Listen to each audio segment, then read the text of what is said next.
Mara Quinn didn't know her wedding dress was actually a ransom payment until she saw the look in her father's eyes. Relief, not joy. The man waiting at the altar, Luca DeSantis, wasn't a groom. He was a collector. By the time the ceremony ended and armed men escorted her into a bulletproof limousine, Mara understood.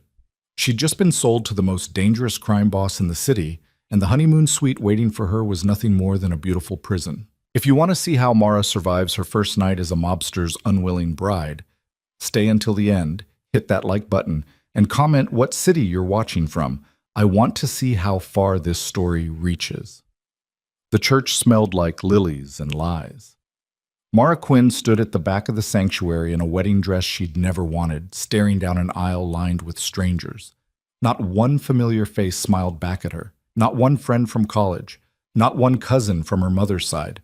Just rows of men in expensive suits with hard eyes and harder expressions, watching her like she was merchandise being delivered. And at the altar, waiting with the patience of a predator, stood Luca DeSantis. She'd seen his photograph once, 2 weeks ago, when her father finally explained what he'd done. Patrick Quinn had gambled away more than money this time. He'd bet his daughter's future and lost spectacularly. The debt came due in the form of a man whose name made people cross the street, whose business interests included everything the law forbade, whose reputation was built on bodies that disappeared without a trace. Luca DeSantis didn't need to raise his voice to make the city go quiet. He just had to exist. Now Mara was supposed to marry him. "You're shaking." Her father's voice came from beside her, low and urgent. Patrick Quinn looked smaller than she remembered, diminished by fear and desperation. "Stop it. You'll embarrass me." Mara's hands clenched around the bouquet of white roses someone had thrust at her an hour ago. "Embarrass you? You sold me to a gangster to cover your debts, and you're worried about embarrassment? Keep your voice down." Patrick's grip tightened on her arm, fingernails digging through the lace sleeve. "This is the only way. You don't understand how much I owed them, what they would have done to you." Mara turned to look at him, really look at him, and saw nothing but a coward wrapped in a rented tuxedo. "What they would have done to you, so you traded me instead." "It's just a marriage," Patrick hissed. "Women have made worse sacrifices. You'll have money, security, protection. I'll have a cage. Better a cage than a casket." Patrick's eyes darted toward the front of the church, where Luca stood utterly still, watching them with the focused attention of a shark scenting blood in the water. "He's waiting. Don't make this harder than it needs to be." The organ music swelled, drowning out whatever Mara might have said next. She felt the eyes of every person in that church fix on her, measuring, judging, calculating her value like she was currency changing hands. Because that's exactly what she was. Patrick pulled her forward, and Mara's feet moved automatically, muscle memory from a childhood of doing what she was told, being the good daughter, keeping the peace. Each step down that aisle felt like walking toward her own execution. The dress, heavy silk and antique lace that probably cost more than her entire year's salary as a graduate student, suddenly felt suffocating. Luca's eyes never left her face. Up close, he was worse than his photograph. Not worse looking, no, that was the problem. Luca DeSantis was beautiful in the way a blade was beautiful, all clean lines and deadly purpose. Dark hair swept back from a face that belonged on Renaissance sculptures, angular and aristocratic. Eyes so dark they looked black in the church's dim lighting, framed by lashes that would have made him pretty, if not for the absolute absence of warmth in his gaze. He wore his tuxedo-like armor, perfectly tailored, probably Italian, definitely worth more than her father's car. A thin scar traced his left cheekbone, the only imperfection in an otherwise flawless presentation. His hands, when he reached for hers, were strong and calloused, working hands, despite the manicure and expensive watch. Killer's hands. The priest began speaking in a voice that trembled slightly. Smart man. He knew what Luca was, knew that mistakes in this ceremony might be measured in blood instead of awkward apologies. Mara barely heard the words. Her entire world had narrowed to the feeling of Luca's fingers wrapped around hers, warm and unbreakable. "Repeat after me," the priest said, and Mara realized with distant horror that they'd reached the vows already. She opened her mouth. Nothing came out. Luca's thumb traced a slow circle against her palm, a gesture that might have seemed tender if not for the warning pressure behind it. "Say the words, Mara." His voice was silk over steel, educated and refined, with just a trace of an accent she couldn't quite place. Italian, maybe. Or something older, something inherited through generations of men who'd built empires in shadows. Mara swallowed hard. I don't want this. Silence crashed through the church like a physical thing. The priest actually took a step backward. Somewhere in the pews, someone cleared their throat nervously. Luca's expression didn't change. I know. Then let me go. No. One word, absolute, final, delivered without anger or malice, just simple fact. You can't force me to. I can. Luca's fingers tightened fractionally on hers, just enough to make his point. Your father's debt transferred to you the moment you walked through those doors. You can say the vows willingly, or I can have Marco hold a gun to your father's head while you say them. Either way, this ceremony ends with you as my wife. Mara's gaze snapped to the front pew, where her father sat ashen-faced between two men who definitely weren't there for the open bar. One of them, Marco presumably, smiled at her. It wasn't a friendly expression. That's not a choice, Mara whispered. Welcome to my world. Luca turned back to the priest. Continue. The vows passed in a blur. Mara heard herself speaking, heard words like honor and cherish turn to ash in her mouth. When Luca slid the ring onto her finger, platinum, heavy, studded with diamonds that caught the candlelight like trapped stars, she felt the weight of it like a shackle. You may kiss the bride. Luca leaned in slowly, giving her time to see it coming, to understand that even this, even a kiss, was something he would take because he could. His lips brushed hers with surprising gentleness, a contrast to everything else about this nightmare. The kiss lasted exactly 3 seconds, long enough to seal the deal, short enough to make it clear that tenderness was a tool, not a feeling. When he pulled back, Luca's eyes held something that might have been satisfaction. Mrs. DeSantis. The name hit her like a slap. The church erupted in polite applause that sounded more like a threat than celebration. Luca tucked her hand into the crook of his arm and turned her toward the aisle, toward the doors, toward whatever waited beyond. Mara caught one last glimpse of her father, saw him mouth, "I'm sorry," like that could possibly matter now. Then they were moving, Luca's stride confident and unhurried, Mara struggling to keep pace in heels she hadn't chosen, and a dress that suddenly felt like a shroud. The church doors opened onto late afternoon sunlight that seemed too bright, too normal for what had just happened. A limousine waited at the curb, black, armored, with tinted windows so dark Mara couldn't see inside. 2 men in suits flanked the vehicle, hands resting casually near concealed weapons. They straightened when Luca appeared, eyes scanning the street with professional paranoia. In, Luca said, opening the door himself. Mara looked at the limousine, at the interior that screamed money and power and absolute control, and felt something inside her rebel. Where are we going? The Roosevelt Hotel, presidential suite. Luca's hand settled on the small of her back, applying just enough pressure to guide her forward. I own the top 3 floors. Security is excellent. You'll be comfortable. Comfortable. Mara laughed, a sound that came out sharp and broken. You mean locked up? Semantics. Luca's patience, which had been impressive up until now, showed its first crack. Get in the car, Mara.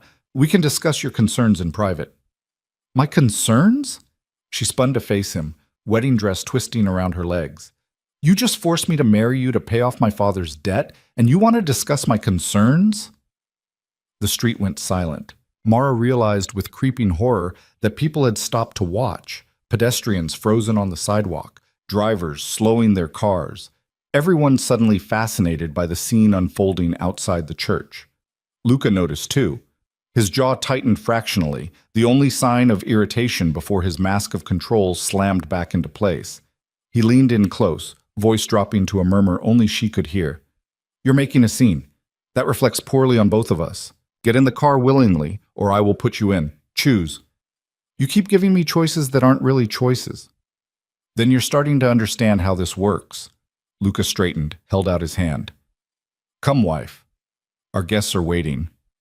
Something in the way he said wife, like a title, like a possession, like a fact of nature that couldn't be changed, made Mara's resistance crumble. She looked at the watching crowd, At the church behind her where her father was probably already negotiating his freedom, at Luca standing there with infinite patience and absolutely no mercy.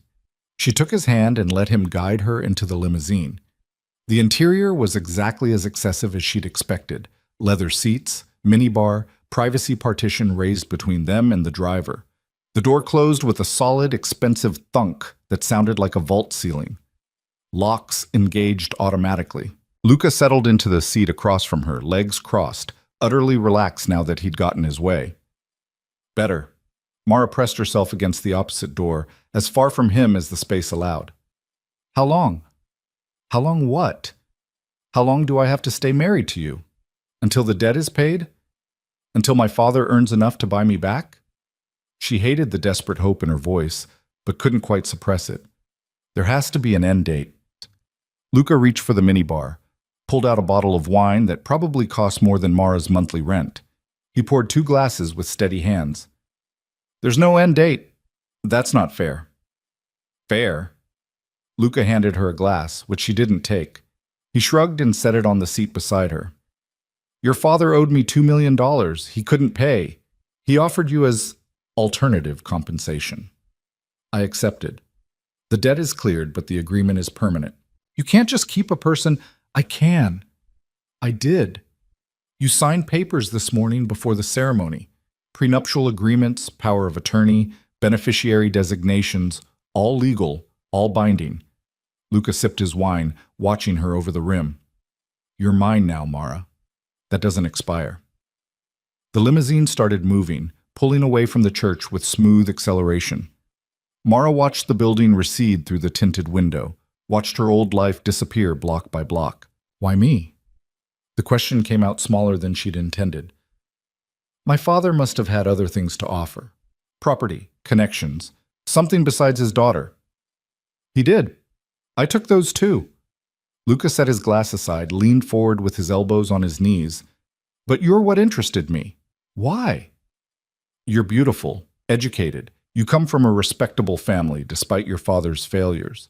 You have no criminal record, no scandalous past, no ties to rival organizations. In short, you make an excellent wife for a man in my position. You mean I'm good camouflage? Mara's hands clenched in her lap, wrinkling the silk dress. Respectable window dressing for a criminal. Yes, Luca didn't bother denying it. Also, you have no one who will come looking for you, no one with the power or resources to challenge me if you disappear into my world. Your mother's dead. Your father just sold you. You have no siblings. You're perfect. But the clinical assessment of her isolation made Mara's throat tight. I have friends, graduate students, colleagues, people who will send concerned texts for a week, maybe 2, before moving on with their lives. Luca's eyes were pitiless. I've had you investigated, Mara. Very thoroughly. You're alone. That's why your father was able to offer you. That's why I accepted. The limousine turned onto a wider street, buildings growing taller and more expensive as they headed toward the heart of the city's luxury district. Mara recognized the neighborhood. She'd walked past the Roosevelt Hotel once, years ago, marveling at the doormen in their braided uniforms and the marble facade that screamed old money and older power. What happens now? She asked quietly. Now? Luca settled back into his seat, utterly comfortable in this rolling fortress. Now we go to our hotel. We have dinner, a private celebration with key members of my organization. They'll want to meet you, assess you, see if you're worth the trouble I went through to acquire you. Acquire? Mara tasted the word like poison. Like I'm furniture. Like your family. Luca's correction was gentle but firm. My wife. That position comes with certain expectations. You'll need to learn them quickly, and if I refuse, then you'll learn them slowly and painfully instead. Luca pulled out his phone, began scrolling through messages with the casual attention of a man discussing lunch plans instead of threats. I prefer cooperation, Mara, but I don't require it. You can make this easy or difficult. The outcome is the same either way. The hotel appeared ahead, all Art Deco elegance and guarded entrances. The limousine pulled into a private garage, barriers lifting automatically to grant them access. Mara watched the street disappear as they descended into underground levels where armed men patrolled between expensive vehicles. Last chance, Luca said as the car stopped. Play the role of the happy bride, smile at my associates, and the evening will pass smoothly. Fight me, and I'll have to correct your behavior in front of them. That would be embarrassing for you. It's already embarrassing, Mara shot back. I'm wearing a wedding dress I didn't choose, married to a man I don't know, being paraded in front of criminals like a trophy. How much worse could it get? Luca's smile was thin and sharp. Let's not find out. The door opened. Cool garage air rushed in, carrying the smell of concrete and exhaust.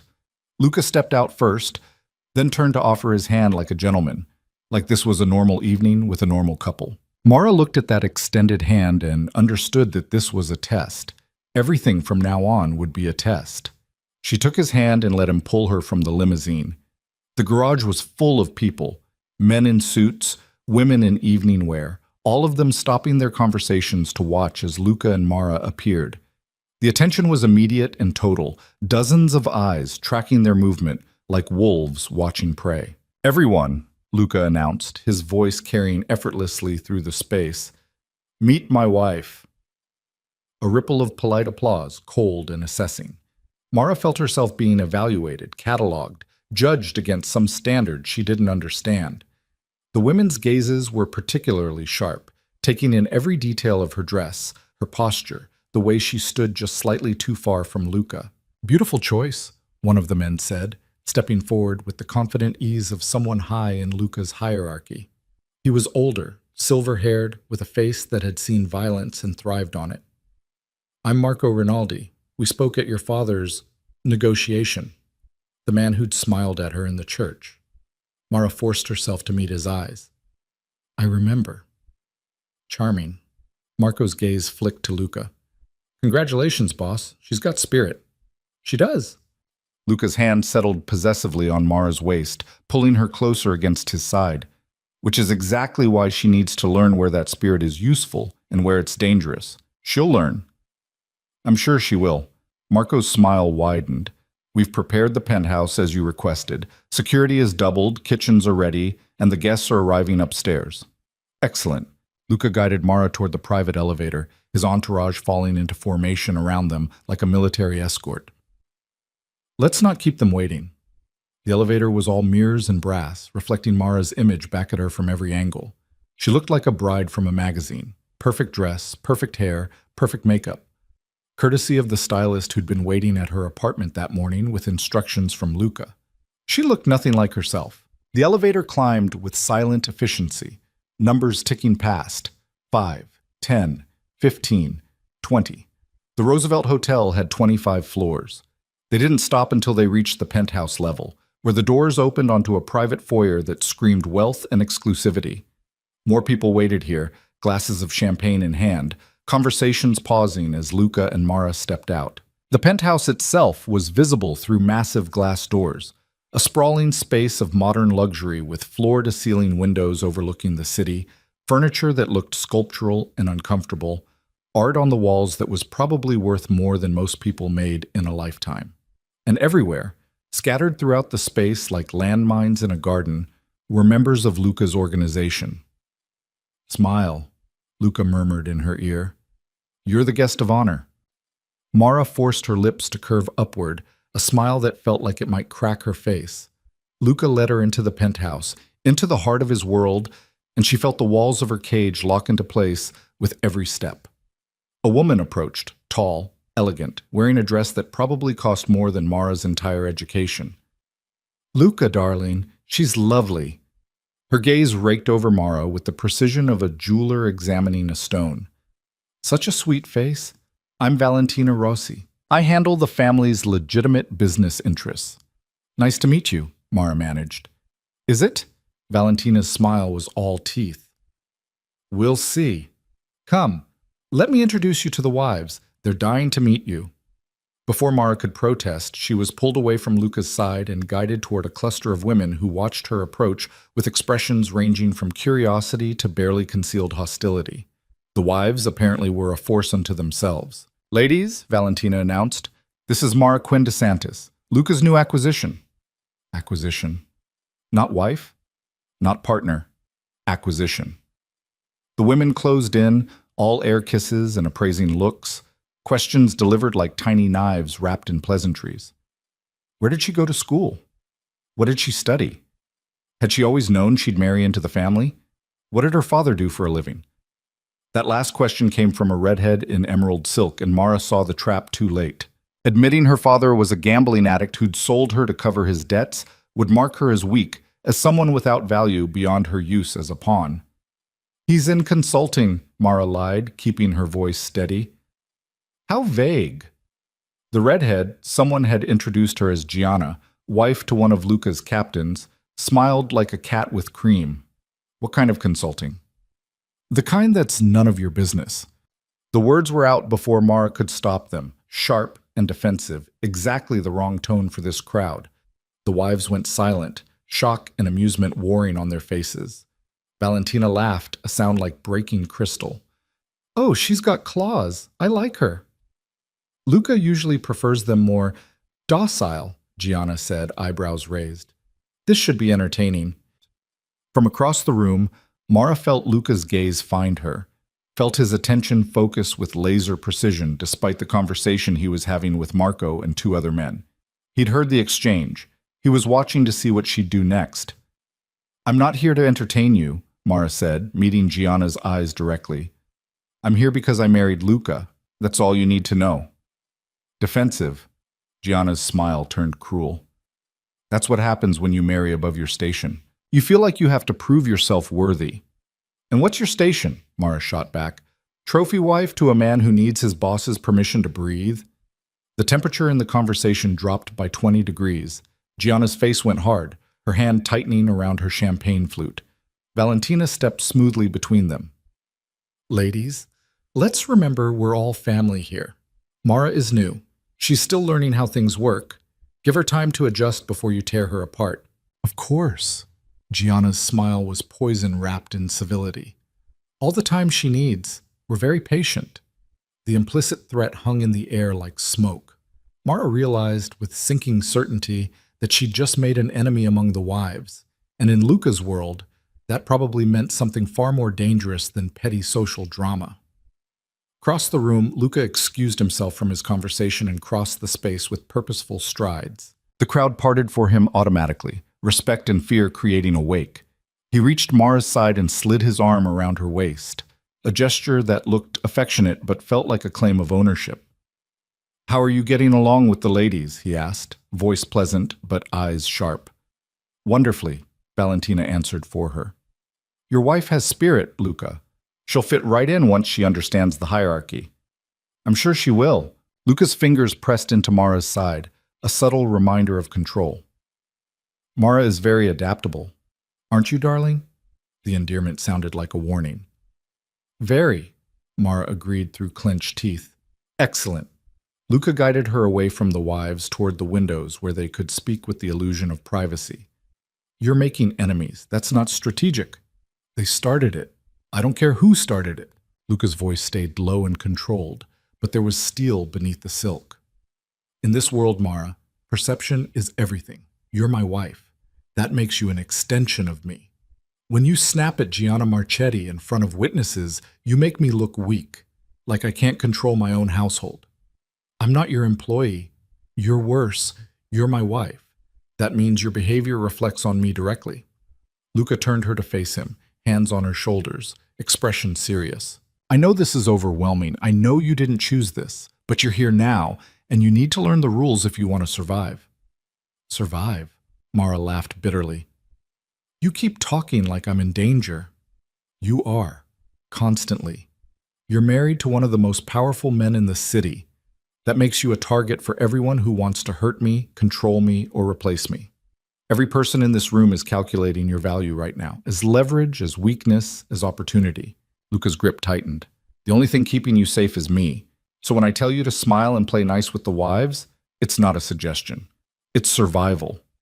Mara wanted to argue, wanted to fight back, but the absolute certainty in Luca's eyes stopped her. He believed what he was saying. More than that, he knew it to be true from experience. What do you want me to do? She asked finally. For tonight? Smile, nod. Let me handle the conversations. Don't engage with anyone who baits you. Luca released her shoulders, smoothed down the fabric of her dress like he was gentling a nervous horse. Tomorrow, we'll start your real education. But tonight, just get through it without making more enemies. A server appeared with champagne. Luca took 2 glasses, handed one to Mara. She accepted it automatically, grateful for something to do with her hands. A toast, Luca announced, raising his glass toward the room. Conversation stopped. Every eye turned to them.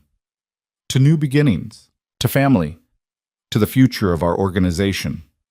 The room echoed the toast, glasses raised, champagne flowing. Mara lifted her glass to her lips and pretended to drink, pretended to smile, pretended that she was anywhere but here, trapped in silk and diamonds and impossible circumstances. The evening crawled past in a blur of faces and names she wouldn't remember, small talk that felt like interrogations, food she couldn't taste through the anxiety coating her throat. Luca kept her close, one hand always on her waist, her back, her arm, marking his territory with casual possessiveness. By the time the last guests filtered out, leaving only Luca's inner circle for what he called family business, Mara was exhausted from maintaining the facade. She sank into a chair while the men gathered around the dining table, pulling out cigars and expensive whiskey, settling into the comfortable rhythm of people who'd done this 1,000 times before. Now then, Marco said, lighting his cigar with a gold lighter, let's discuss the Costello situation. Mara's attention sharpened despite her fatigue. She knew that name, Vincent Costello, a rival crime boss who'd been in the news recently for suspected involvement in a warehouse fire that killed 3 people. He's testing boundaries, one of the other men said. Moving product through our territory without permission, it's disrespectful. It's more than disrespectful. Luca's voice was cold. It's a direct challenge. He thinks my marriage has made me distracted, vulnerable. He's wrong. So we send a message? Marco asked. We send his lieutenant back to him in pieces. Luca took a slow sip of whiskey. Make it clear that territory violations have consequences. I want Costello to understand that I'm not too busy enjoying my honeymoon to defend what's mine. The casual discussion of dismemberment made Mara's stomach turn. She must have made some sound because Luca's gaze found her across the room, sharp and assessing. Mara. His voice wasn't loud, but it cut through the conversation like a blade. Come here. Every instinct screamed at her to refuse, to stay in her chair, to not get any closer to this discussion of violence and territory and consequences. But the weight of attention from every man in that room, men who could probably kill her without breaking a sweat, got her moving. She crossed to Luca's side and he pulled her down onto his lap, like it was the most natural thing in the world. Mara stiffened, but his arm locked around her waist, holding her in place. Gentlemen, Luca said, my wife needs to understand our business. She's family now. No secrets. Marco raised an eyebrow. You sure that's wise, boss? She's still an outsider. She's my wife. That makes her an insider. Luca's tone allowed no argument. Continue. The discussion resumed and Mara was forced to sit there, perched on Luca's lap like some medieval lord's property, while they planned murder with the same casual efficiency other people used to plan dinner parties. Locations were debated, methods were discussed, witnesses were considered and dismissed. Through it all, Luca's hand stayed on her hip, thumb tracing absent patterns through the silk of her dress, a reminder that she belonged to him now, that this violence and power and calculated cruelty was her new reality. The Costello lieutenant will be at the shipping yard tomorrow night, Marco said, reading from his phone. We can take him there, clean, quick, send the body back wrapped like a present. Perfect. Luca's hand tightened fractionally on Mara's hip. Make it memorable. I want Costello to lose sleep over this. The meeting wrapped up after midnight. The men filtered out, each one nodding respectfully to Luca, eyeing Mara with varying degrees of curiosity and speculation. Marco was the last to leave. Congratulations again, boss, he said at the door. She's beautiful. Just make sure she understands. I'll handle my wife, Luca interrupted. You handle Costello. When the door finally closed behind Marco, leaving them alone in the massive penthouse, the silence felt suffocating. Mara scrambled off Luca's lap, putting distance between them, suddenly very aware that they were alone. Truly alone. for the first time since the ceremony. The bedroom is through there, Luca said, pointing toward a hallway she hadn't noticed earlier. Master suite. Your things have already been brought up. My things? Mara frowned. What things? Clothes, toiletries, everything from your apartment. Luca stood, rolled his shoulders like he was working out tension. I had it all moved this afternoon while we were at the ceremony. You emptied my apartment without asking me? I own it, Luca said simply.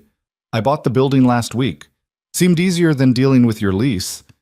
The casual admission of how thoroughly he'd taken over her life made Mara's hands shake. Is there anything you didn't plan? Your attitude. Luca's smile was thin. That's been consistently surprising. He crossed to the bar, poured himself another whiskey. Mara watched him move, confident, controlled, completely comfortable in his power. Nothing like the man who'd stood at that altar hours ago, or maybe exactly like that man, just without the need to perform civility anymore. I'm going to bed, Mara announced, heading toward the hallway he'd indicated. Mara? She stopped but didn't turn around. We need to discuss sleeping arrangements, Luca said. Ice flooded Mara's veins. What about them? There's only one bed. King size. Very comfortable. We'll be sharing it. No. The word came out sharp and immediate. Absolutely not. It's our wedding night. I don't care. Mara spun to face him, fear and fury warring in her chest. You forced me to marry you. You can't force me to... I'm not going to touch you. Luca's interruption was calm, almost gentle. Not tonight. Not until you're ready. But we will share a bed because anyone with access to this penthouse, cleaning staff, security, family members, needs to believe this is a real marriage. That means sharing a bedroom. I can sleep on the couch. You can sleep in the bed, Mara. I won't touch you. You have my word. Your word, Mara laughed, the sound coming out brittle. Why would I trust anything you say? Because I've been honest with you from the start. Luca set down his glass, met her eyes directly. I told you this was a business arrangement. I told you that you're mine now. I told you that I expect cooperation. I haven't lied to you once, and I'm not lying now. You're safe from me tonight. Safe? Mara tested the word, found it lacking. I'm not safe anywhere near you. Then I suppose you'll have to get used to danger. Luca headed toward the hallway, pausing beside her. Coming? Or would you prefer to sleep standing in the living room? Mara followed because she had no other choice, because exhaustion was winning over fear, because some part of her, the part that had studied criminal psychology in her graduate program, was curious to see if he'd keep his word. The master suite was exactly as excessive as she'd expected. California king bed with silk sheets, sitting area, fireplace, and a bathroom that could have doubled as a spa. Her suitcases were indeed stacked neatly in the walk-in closet, looking small and shabby next to the built-in wardrobes and custom storage. I'll use the bathroom first, Luca said, already shrugging out of his tuxedo jacket. Unless you'd prefer, go. Mara couldn't watch him undress, couldn't handle that particular intimacy on top of everything else today had delivered. She waited until the bathroom door closed before allowing herself to collapse onto the edge of the bed, head in her hands, wedding dress pooling around her like a silk puddle. The enormity of it all crashed down, married to a stranger, surrounded by criminals, trapped in a luxury prison with no way out. Mara wanted to cry, but the tears wouldn't come. She was too tired, too overwhelmed, too empty. The bathroom door opened and Luca emerged wearing nothing but black silk pajama pants that hung low on his hips. Mara's gaze caught on the scars decorating his torso, thin white lines, puckered circles that could only be bullet wounds, a vicious slash across his ribs that looked like it had nearly killed him. Evidence of violence survived, of a life lived in constant danger. Your turn, Luca said, heading for the bed. Mara fled to the bathroom, locked the door, and finally let herself breathe. The space was enormous, marble everywhere, rain shower, soaking tub, heated floors. She found her toiletry bag on the counter, found the silk nightgown someone had packed for her, found herself wondering if this was all a nightmare she'd wake from. But the face staring back at her from the mirror was real. The platinum wedding band on her finger was real. The sound of Luca settling into bed on the other side of that door was real. This was her life now. Mara changed quickly, scrubbed off the makeup, took down the elaborate hairstyle that had probably taken the stylist an hour to create. When she emerged, Luca was already in bed, propped against the headboard with a book, reading glasses perched on his nose like this was the most normal evening in the world. He looked up when she entered and something flickered in his eyes. Appreciation, maybe, or calculation. "That color suits you." Mara ignored him, climbed into the far side of the bed, and pulled the covers up to her chin like armor. Luca went back to his book. "Good night, Mara." She didn't answer.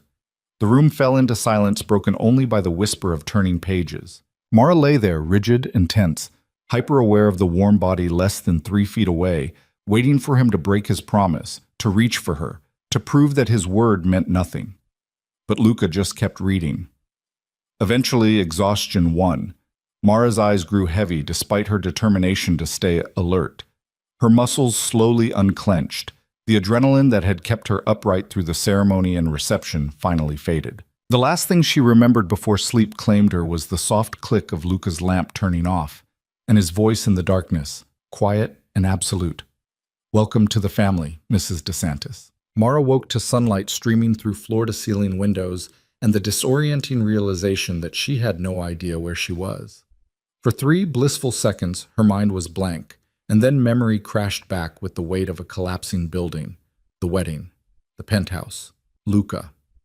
She turned her head slowly, half expecting to find him watching her sleep with that predatory stillness he seemed to carry everywhere. But the other side of the bed was empty, sheets pulled tight and smooth like he'd never been there at all.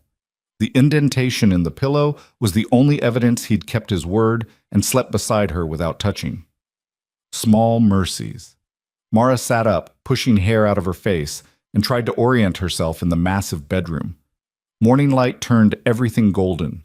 The silk sheets, the marble floors, the abstract art on the walls that probably cost more than her graduate degree.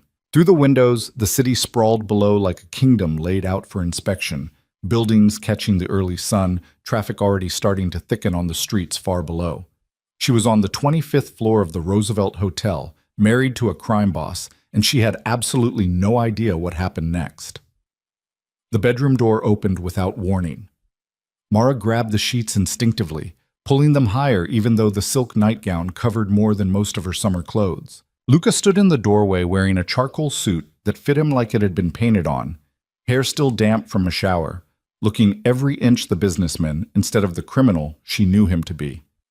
"You're awake," he observed, crossing to the windows. "Good, we have a full day." "Do we?" Mara's voice came out rough with sleep and hostility. "Breakfast in 20 minutes. Dress accordingly." Luca didn't look at her, just stood there surveying his city like a general reviewing troops.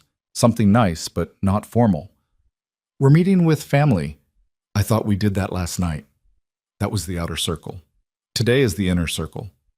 Now he did turn, and the morning light caught the scar on his cheekbone, made it stand out stark against his skin. "My mother, specifically. She's been waiting to meet you." Dread settled in Mara's stomach like lead. "Can't this wait? No." The single word was absolute. "My mother expects us at her house in an hour. That gives you 20 minutes to get ready and 40 minutes of drive time. I suggest you hurry." He left before she could argue, pulling the door shut with a soft click that somehow felt more final than slamming it would have. Mara sat there for another 30 seconds, weighing her options. She could refuse. Stay in bed, force Luca to drag her out physically. Make this as difficult as possible. But then what? He'd proven yesterday that he had infinite patience for getting his way, and fighting him on something as simple as getting dressed seemed like a waste of whatever limited rebellion she had left in her. She pushed out of bed and headed for the walk-in closet, where her shabby suitcases looked even worse in the morning light. But when she opened them, her own clothes were gone, replaced with garments she'd never seen before. Designer labels, perfect sizes, styles that somehow managed to be both elegant and understated. Luca had bought her a new wardrobe. Mara wanted to rip every piece to shreds, to refuse to wear anything he'd provided, to assert some kind of independence. Instead, she pulled out a cream-colored dress that looked appropriate for meeting mothers, and disappeared into the bathroom. 18 minutes later, she emerged dressed and minimally presentable. Luca was waiting in the living room, scrolling through his phone with a cup of coffee in his other hand.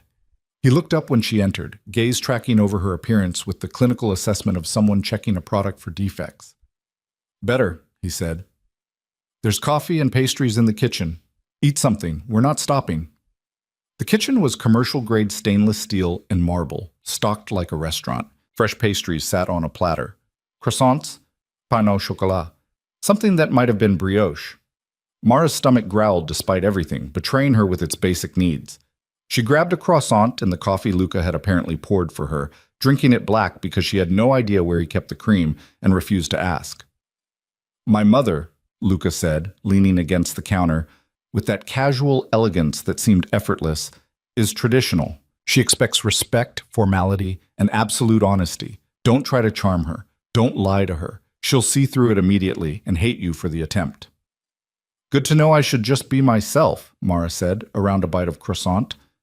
"That seems to be working out great so far." "Your sarcasm is noted." Luca set down his cup. "I'm serious, Mara. My mother is the matriarch of this family. Her opinion matters. If she decides you're weak or stupid or a liability, your life gets significantly harder. Harder than being sold into marriage and held prisoner in a luxury hotel?" "Yes." No hesitation. "My mother has connections and power that exist outside my control. If she takes against you, she can make your existence here miserable in ways you can't imagine. So I need you to do exactly what you did last night. Smile, be polite, and let me handle the difficult conversations." Mara wanted to argue, but the absolute seriousness in Luca's expression stopped her. He was genuinely worried about this meeting. That scared her more than anything he'd said yesterday. "What does she know about me?" Mara asked quietly. "Everything." Luca pushed away from the counter. "I don't lie to my mother. She knows your father's situation. She knows this marriage was a business arrangement. She knows you didn't have a choice. And she's okay with that? She's practical." Luca headed toward the door. "Come on, we're already running late." The elevator ride down to the garage was silent. Marco was waiting beside a different car, a sleek black sedan with tinted windows and the same subtle armor plating Mara was starting to recognize. He opened the back door with a slight bow that might have been respectful or might have been mocking. "Mrs. DeSantis," he said, "you look lovely this morning." "Thank you," Mara managed, sliding into the car before Luca could touch her. She was learning to anticipate his casual possessiveness, the way his hand would find her back or her arm or her waist without asking, marking territory with every touch. Luca settled beside her, and Marco took the front passenger seat while another man Mara didn't recognize drove. The car pulled out of the garage into morning traffic that parted for them like water around a shark. "My mother lives in the old neighborhood," Luca said, watching the city slide past, "where she raised me and my sister. She refuses to move somewhere more secure, says she won't be driven from her home by threats." "Your sister?" This was the first Mara had heard of siblings. "Julia. She's in Milan, managing our European interests." Luca's expression softened fractionally. "You'll meet her eventually.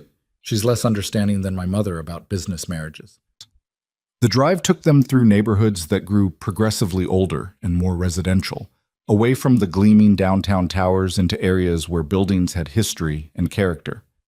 The sedan finally stopped in front of a brownstone that looked like it had stood there for a century, watching the city grow up around it. "Remember," Luca said before opening the door, "be honest. Be respectful. Don't try to impress her." They climbed the front steps together, Luca's hand on Mara's lower back again, that constant reminder of ownership.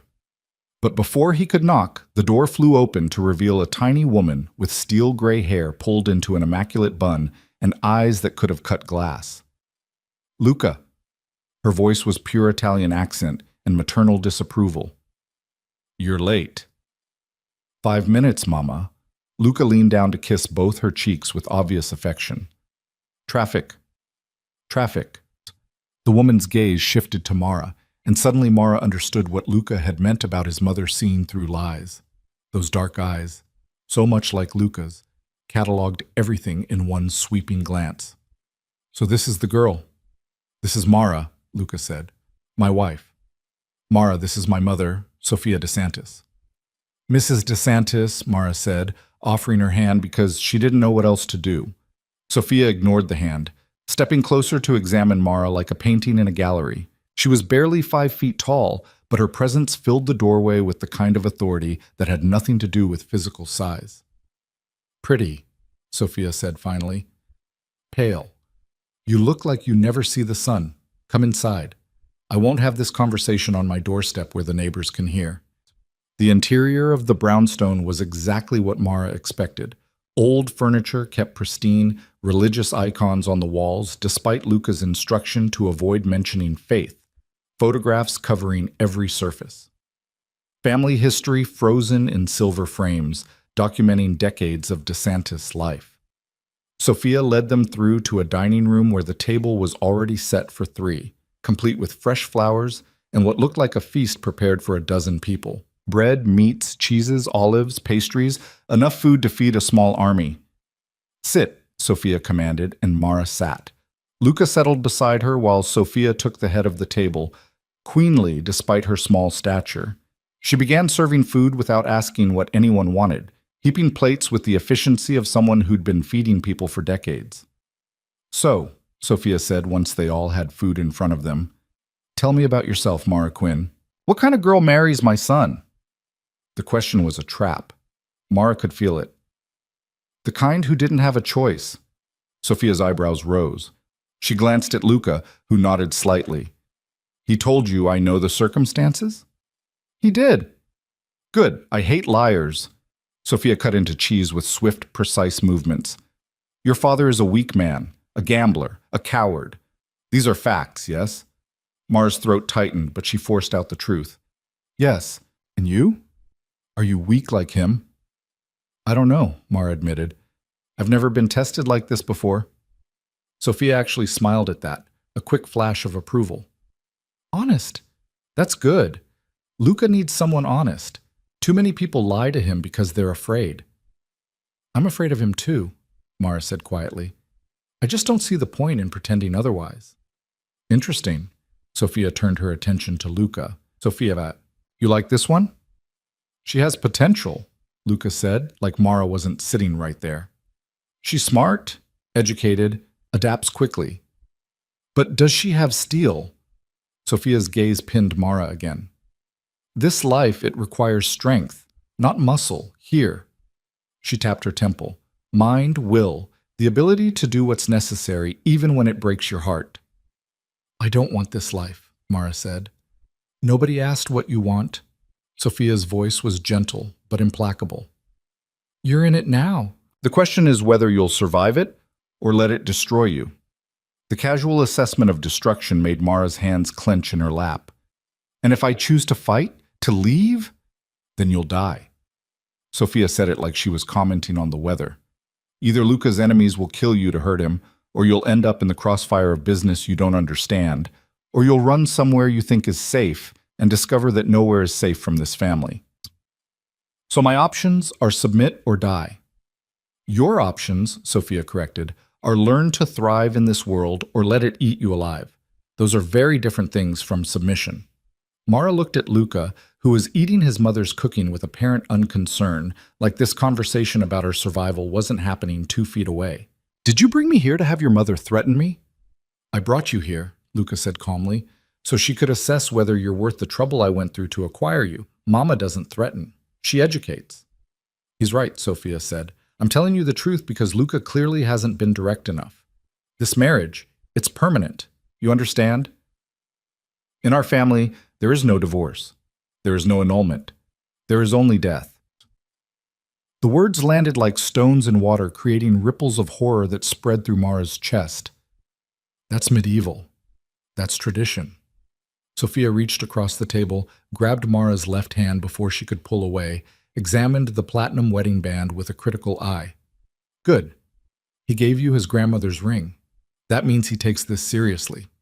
Mara looked down at the ring she'd barely noticed yesterday, saw it properly for the first time.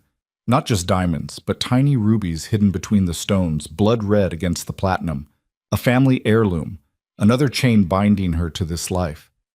I didn't know, she whispered. Of course you didn't. Luca never explains things when he can just expect obedience. Sophia released Mara's hand, shot her son a look of maternal exasperation. You're too much like your father. All action, no communication. It's a miracle you haven't driven this poor girl completely insane. It's only been 1 day, Luca said mildly. 1 day. Sophia shook her head. And you've already locked her in a hotel, paraded her in front of the family, and brought her here for inspection. When do you plan to actually talk to her? Explain how things work? I'm working on it. Work faster. Sophia turned back to Mara. Since my son is apparently incapable of basic communication, let me explain your new life. You're a DeSantis now. That name carries weight, power, fear, respect, depending on who's speaking it. It also carries responsibility. What kind of responsibility? The women in this family, we are not ornaments. We are not passive. We support our husbands, yes, but we also manage the social structures that keep this organization running. Charity events, political connections, information gathering through our networks. The wives you met last night, they control more than you realize. Mara remembered Gianna's cruel smile, Valentina's assessing gaze. They seemed more interested in tearing me apart. Of course they were. You're new, unproven, a potential weakness in Luca's armor. Sophia's expression softened fractionally. But if you prove yourself strong, capable, useful, they'll accept you. The family takes care of its own. I'm not family. I was sold here. You became family the moment you said those vows, whether you wanted to or not. Sophia stood, began clearing plates with brisk efficiency. Now, Luca has business this afternoon. You'll stay here with me. Luca's head snapped up. Mama, don't argue with me. Sophia's voice cracked like a whip. You can't keep her locked in that hotel forever. She needs to learn from someone. And clearly you're too busy planning wars with Costello to actually educate your wife, so I'll do it. This wasn't the plan. Plans change. Go. Handle your business. Mara stays with me until dinner. Sophia pointed at the door. Out. For a moment, Mara thought Luca might refuse. His jaw tightened, hands flexing like he was resisting the urge to simply take what he wanted. In this case, Mara herself. But something in his mother's expression made him back down. Fine. He stood, buttoned his jacket with sharp movements. Marco stays, security at both entrances. If anything happens, nothing will happen in my own house, Sophia said firmly. Go. Luca looked at Mara, and she saw something flicker in his eyes. Concern, maybe, or calculation. Behave, he said quietly. Or what? Mara shot back. You'll punish me in front of your mother? The corner of his mouth twitched. Just try to learn something useful. Then he was gone, disappearing through the front door with Marco trailing behind. Mara heard the car engine start, pull away, fade into the background noise of the neighborhood. She was alone with Sophia DeSantis. Well, Sophia said, returning to the dining room with a fresh pot of coffee. Now we can actually talk. Without my son hovering like a nervous hawk. Mara accepted the coffee because refusing seemed pointless. What do you want to talk about? Everything. Sophia settled back into her chair. Starting with what you actually know about Luca, not the reputation, the man. What has he told you? Nothing. He's told me nothing except that I belong to him now and I need to learn the rules. Mara's frustration bled through. He treats me like property he acquired, not a person he married. That's because he doesn't know any other way. Sophia sighed and for the first time looked her age, a tired woman carrying decades of family weight. Luca's father, my husband Antonio, he raised our son to be strong, hard, uncompromising, a leader who never shows weakness, never admits doubt, never trusts anyone outside the immediate family. Sounds lonely. It is. Sophia's gaze went distant. Antonio died when Luca was 19, shot by a rival family during negotiations that went wrong. Luca watched it happen, had to take control of the organization overnight, had to prove he was strong enough to hold power despite his age. He's been fighting to maintain that control ever since. The information landed differently than Mara expected, creating a picture of Luca she hadn't considered. Not just a criminal who'd bought himself a wife, but a teenager forced into violence and responsibility before he was ready. That doesn't excuse— I'm not excusing anything, Sophia interrupted. I'm explaining. Luca sees relationships as transactions because that's how he's survived. Trust is currency. Loyalty is purchased. Love is, she trailed off, shook her head. He doesn't believe in love. He believes in control. Then why marry me at all? Why not just, Mara gestured vaguely, because he needs legitimacy. A wife, children, eventually, the appearance of stability. Rivals look for weaknesses, addiction, affairs, family problems. A solid marriage removes those attack vectors. Sophia leaned forward. But here's what Luca doesn't understand yet. Appearances only work if there's something real underneath. A wife who hates him, who's plotting escape, who resents every moment, that's more dangerous than being alone. So what are you suggesting? I'm suggesting, Sophia said carefully, that you have more power here than you realize. Luca needs you to play the role convincingly. That gives you leverage, room to negotiate, space to become something more than a captive. Mara wanted to believe it, but the memory of Luca's absolute control, his casual discussions of dismemberment, his iron grip on her waist made it hard to imagine she had any power at all. He won't listen to me. Not yet, because you're still acting like a victim. Sophia's words were harsh, but not unkind. As long as you see yourself as powerless, so will he. You need to stop fighting the marriage and start fighting for position within it.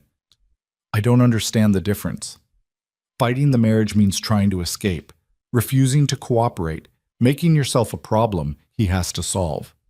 That puts you in opposition to him, which he'll crush because he always wins confrontations. Sophia refilled their coffee cups.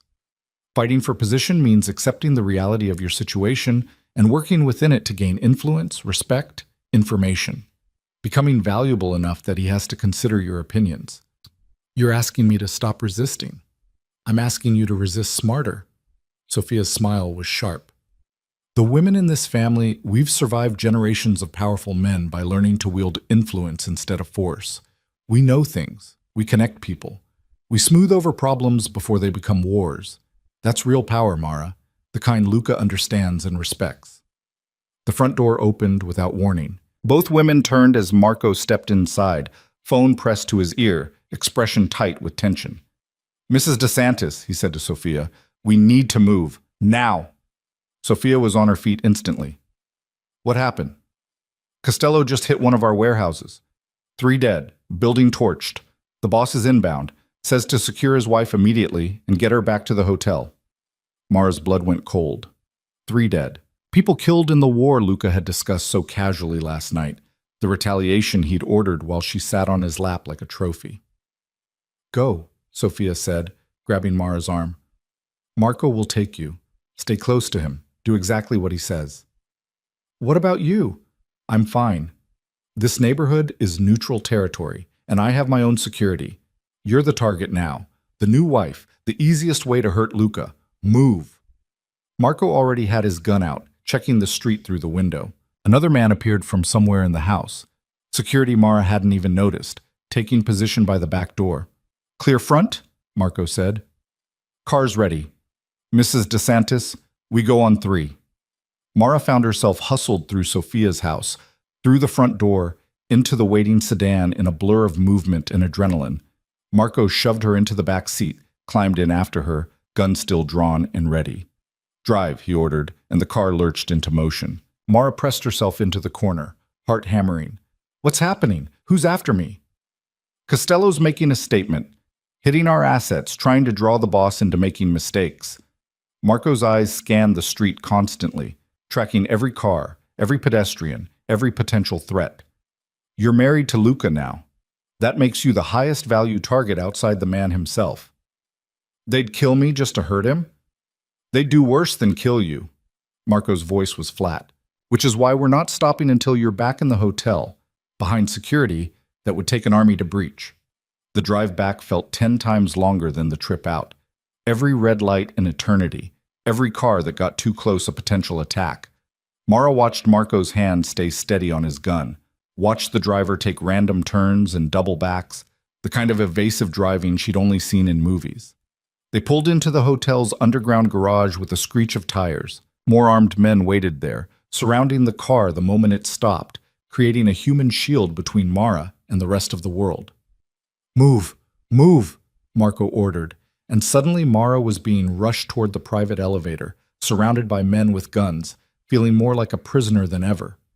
The penthouse doors had barely closed behind her when they opened again, and Luca strode through with an expression that could have frozen fire. He crossed the space in 4 long strides, grabbed Mara's shoulders, turned her to face him while his eyes tracked over her body, checking for injuries. "Are you hurt?" His voice was controlled, but barely. "No, I'm—" "Did anyone follow you? Did Marco take precautions?" "Yes, he—" "Good." Luca released her, turned to Marco. "Full report." While Marco detailed their drive back in the kind of tactical language Mara couldn't quite follow, she sank onto the nearest chair and tried to process what had just happened. She'd been having coffee with Luca's mother one moment, running for her life the next. 3 people dead, a warehouse burned, all because of a power struggle she didn't understand. No tails, no suspicious vehicles, perimeter is secure," Marco was saying. "Mrs. DeSantis is safe." "For now." Luca dismissed him with a nod, waited until they were alone before turning back to Mara. "This is what I was trying to explain last night. You're not just my wife. You're leverage, a weapon someone could use against me. I didn't ask to be a weapon.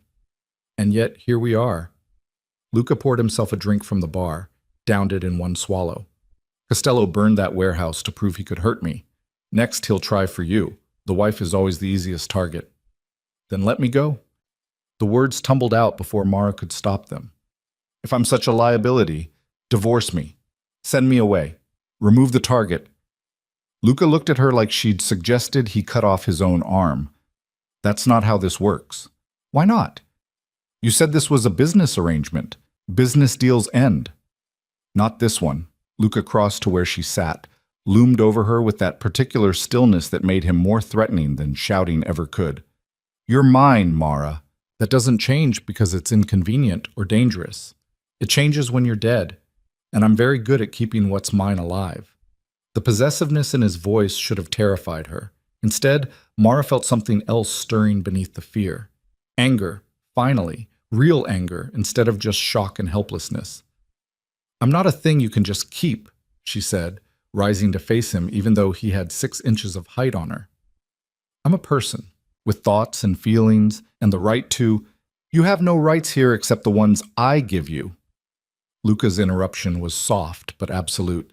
"The sooner you accept that, the easier this gets. For you, maybe. For both of us." Luca's hand came up, cupped her jaw with surprising gentleness. "I know this is hard. I know you didn't choose it, but fighting me on every single point is exhausting for you and annoying for me. There's a better way." "What way?" "Cooperation, partnership even." His thumb traced her cheekbone, the gesture almost tender, if not for the steel in his eyes. "Give me loyalty, and I'll give you protection. Give me respect, and I'll give you freedom within acceptable limits. We can make this work, Mara. If you stop seeing me as the enemy." "You forced me to marry you," Mara said, but her voice had lost some of its edge. "How are you not the enemy?" "Because the real enemies are out there." Luca gestured toward the windows, toward the city beyond. "Costello, the families who want my territory, the police who'd love to build a case against me, rivals within my own organization waiting for me to show weakness. Those are enemies. I'm just the devil you married. That's not reassuring. It's not meant to be. It's meant to be honest." Luca released her face, stepped back. "I'm going to the office. There's retaliation to plan, damage to assess. You'll stay here. Security will be doubled. No one gets in or out without my explicit approval. I'm back to being a prisoner." "You're back to being safe." Luca headed for the door, paused with his hand on the frame. "My mother likes you, by the way. She called while Marco was driving you back. Said you have potential." "Potential for what?" "She didn't specify, but Mama doesn't compliment lightly." He almost smiled. "Try to get some rest. We have dinner tonight, another family obligation. You'll need your energy." Then he was gone again, leaving Mara alone in the massive penthouse with her thoughts and the distant sounds of the city 25 floors below. She stood there for a long moment, processing everything: the attack, the danger, Luca's strange mix of threat and tenderness, Sophia's advice about fighting smarter instead of harder. Somewhere in the past 24 hours, Mara's life had transformed from graduate student studying criminal psychology to actual criminal's wife, and she had no idea how to navigate this new reality. The penthouse felt different in afternoon light, less oppressive somehow. Mara explored properly for the first time, discovering rooms she hadn't noticed the night before. A library stocked with leather-bound books in multiple languages, a home office with computer equipment that looked military grade, a second bedroom that appeared to serve as Luca's private gym. In the library, she found family photographs on the shelves between books. A younger Luca with a beautiful dark-haired girl, who must be his sister, Julia. Sophia and a handsome man who could only be Antonio DeSantis, Luca's father, looking happy in what appeared to be their wedding photo. More recent shots of Luca with various men in suits, formal and posed, no genuine smiles anywhere. A life documented in images that showed power, but never joy. Mara was still examining the photos when her phone buzzed, a sound so normal it felt jarring in this surreal new life. She pulled it from her purse, saw her father's name on the screen, and felt her stomach drop. The text was brief. "Are you okay? I heard about the attack. Please tell me you're safe." For a moment, rage threatened to choke her. Patrick Quinn, asking if she was okay, like he hadn't been the one to sell her into this danger in the first place. Like he had any right to her safety or her fear or her forgiveness. Mara's fingers flew over the keyboard. "I'm alive. No thanks to you." The response came immediately. "I'm sorry. I had no choice." "You had a choice. You chose your debt over your daughter. Own it." Three dots appeared, disappeared, appeared again. Finally, "I never meant for this to happen. Can we talk? Please." Mara stared at the message, at this pathetic plea from the man who'd walked her down the aisle and handed her over like payment, and felt something cold and final settle in her chest. "No?" she typed. "We're done. Don't contact me again." She blocked the number before he could respond, and the action felt like closing a door on her old life. Patrick Quinn had made his choice. Now Mara would make hers, whatever that looked like in this impossible situation. The afternoon crawled past in tense silence, broken only by the occasional sound of security, checking in with each other through radios Mara could hear faintly through the walls. She tried to read, to distract herself, but the words blurred together. Her mind kept circling back to Sophia's advice, to Luca's strange offer of partnership, to the reality that she was now permanently entangled in a world of violence and power. Luca returned just after 6, looking tired in a way that made him seem almost human. He'd loosened his tie, rolled up his sleeves, and there was a tension in his shoulders that spoke of hours spent managing crisis. "How bad is it?" Mara asked before she could stop herself. He looked surprised by the question. "Bad enough. Costello's escalating faster than anticipated. We'll need to respond decisively. More people will die." "Yes." No hesitation, no apology. "That's how this works." Mara wanted to argue, to protest the casual acceptance of death. But what was the point? This was his world. She was just trapped in it. "Dinner's in an hour," Luca said, heading for the bedroom. Another gathering, smaller this time, just the captains and their wives. "Valentina will be there." "Wonderful," Mara muttered. "Wear something that makes a statement." Luca paused in the doorway. "Last night you were the new acquisition. Tonight you're my wife after an attack. Show them you're not afraid." "But I am afraid." "Then lie convincingly." He disappeared into the bedroom, leaving Mara with that impossible instruction. Show them you're not afraid. Like fear was something she could just take off with her clothes. Mara chose a dress the color of blood. It hung in the new wardrobe between safer choices: navy, charcoal, elegant cream. But something about the deep crimson silk called to her. If Luca wanted her to make a statement, fine. She'd make one he couldn't ignore. The dress fit like it had been made for her body specifically, which it probably had been. Whoever Luca had hired to stock this closet knew their work. The neckline was modest enough for a family dinner, but the cut was pure predator, sleek lines that emphasized everything while revealing nothing, the kind of dress that made you look twice and remember what you saw. Mara was fastening diamond earrings, also new, also probably worth more than her car, when Luca emerged from the bathroom in a black suit that made him look like he'd stepped out of a Renaissance painting. His eyes found her in the mirror, and something flickered in their dark depths. "Interesting choice," he said. "You told me to make a statement." "I did." Luca crossed to stand behind her, and Mara forced herself not to flinch when his hand settled on her bare shoulders. "Red is bold, confident. Some might say aggressive. Some might say it matches the bloodshed you're planning." His fingers tightened fractionally. "Careful, Mara. Your honesty is refreshing, but there's a difference between honest and stupid." She met his eyes in the mirror, saw her reflection caught between his hands like a bird in a cage. "What's the difference?" "Honest is saying what you think when we're alone. Stupid is saying it in front of people who will use your words against both of us." Luca's thumb traced her collarbone, the gesture intimate and threatening all at once. "Tonight, you're my wife who survived her first threat. You're strong, composed, and absolutely loyal. Can you play that role?" "I'm not an actress." "Everyone's an actress in this world. Some just hide it better." He released her, stepped back to examine the full effect. "The dress works. You look like you belong at my side, dangerous and beautiful in equal measure." Mara turned to face him properly. "Is that a compliment or an assessment?" "Both." Luca offered his arm. "Come, let's show them exactly what kind of wife I married." The dinner was being held in the penthouse again, which meant Mara didn't even get the brief escape of a car ride to prepare herself. She could hear voices already, the captains and their wives gathering in the living room, drinks flowing, conversations happening in that particular tone people use when they're circling around topics they can't discuss directly. Luca's hand found its familiar place on her lower back as they entered together, and the room went quiet in that way that made Mara's skin crawl. Every eye tracked to them, measuring, judging, looking for cracks in the facade. "Luca," Marco said, raising his glass, "and the beautiful Mrs. DeSantis. We were just discussing Costello's tactical errors." "Were you?" Luca's voice was mild, but Mara felt the tension in his hand against her spine. "I'm sure you came to the same conclusions I did. That he's escalating too fast?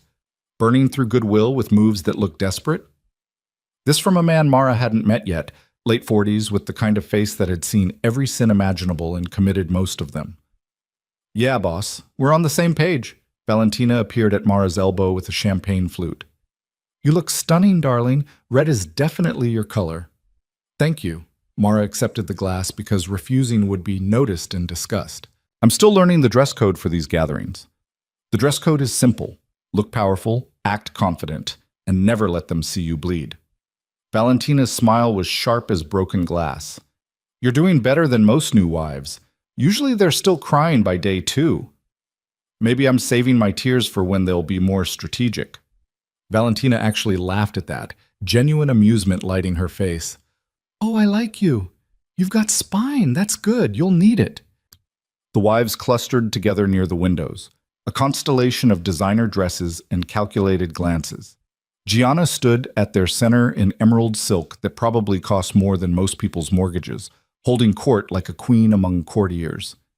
"Mrs. DeSantis," Gianna called out, sugary sweet venom, "come join us. We were just discussing the warehouse incident." "So frightening for you, I'm sure." Mara felt Luca's hand press once against her back, a warning or encouragement, she couldn't tell which, before he released her to join the men's conversation. She was on her own now, walking into the wives' territory with nothing but Sophia's advice and her own rapidly depleting courage. "It was unexpected," Mara said, settling into the group with as much composure as she could fake. "But Marco handled the situation well."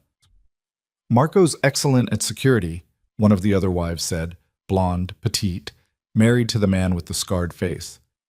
"He kept me safe during the Moretti troubles last year. Very professional." "Professional is one word for it," Gianna murmured. "Though I wonder if our new addition understands exactly what handling the situation means in our world." The trap was obvious but unavoidable. Mara met Gianna's eyes directly. "It means doing whatever's necessary to ensure I made it back here safely. I'm grateful for the competence." "Grateful." Gianna tasted the word like wine. "How diplomatic. Tell me, Mara, do you actually understand what your husband does? Or are you still operating under the delusion that this is all just business ventures and legitimate enterprises?" "I understand enough," Mara said carefully. Do you? Do you understand that Luca ordered retaliation for that warehouse? That men are probably dying right now because someone dared to challenge his territory? Gianna leaned in closer, voice dropping to an intimate whisper that somehow felt more threatening than shouting. Do you understand that your presence here makes you complicit in everything he does? Mara's throat went tight. She'd thought about this, circled around it in her mind, but hearing it stated so baldly made it real in a way that turned her stomach. I didn't choose. None of us chose this, Gianna interrupted, but we're here anyway. The question is whether you'll accept what that means or spend your life pretending your hands are clean while your husbands are covered in blood. Gianna, Valentina's voice cut through the tension like a knife. That's enough. She's been here 2 days. Give her time to adjust before you drown her in existential crises. I'm just being honest, Gianna said, all innocence. Surely that's better than letting her stumble around in ignorance. Honesty and cruelty aren't the same thing. Valentina guided Mara away from the group with gentle pressure on her elbow. Ignore her. Gianna's husband lost 2 men in the warehouse attack. She's taking it out on you because she can't take it out on Luca. 2 men died? Mara's voice came out smaller than she intended. 3 total. 2 of ours, 1 of theirs who got caught in the crossfire. Valentina's expression was matter-of-fact, discussing death like accounting. It's unfortunate, but not unexpected. Costello's been pushing for weeks. This was inevitable. The casual acceptance made Mara feel dizzy. She took a sip of champagne just to have something to do, tasted expensive bubbles and her own rising nausea. From across the room, Luca's gaze found hers. He was deep in conversation with Marco and the other captains, discussing something that involved hand gestures and serious expressions, but he'd noticed her distress, his eyebrow raised fractionally. A silent question. Are you okay? Mara forced herself to nod, to smile, to lie with her face the way he'd instructed. I'm fine.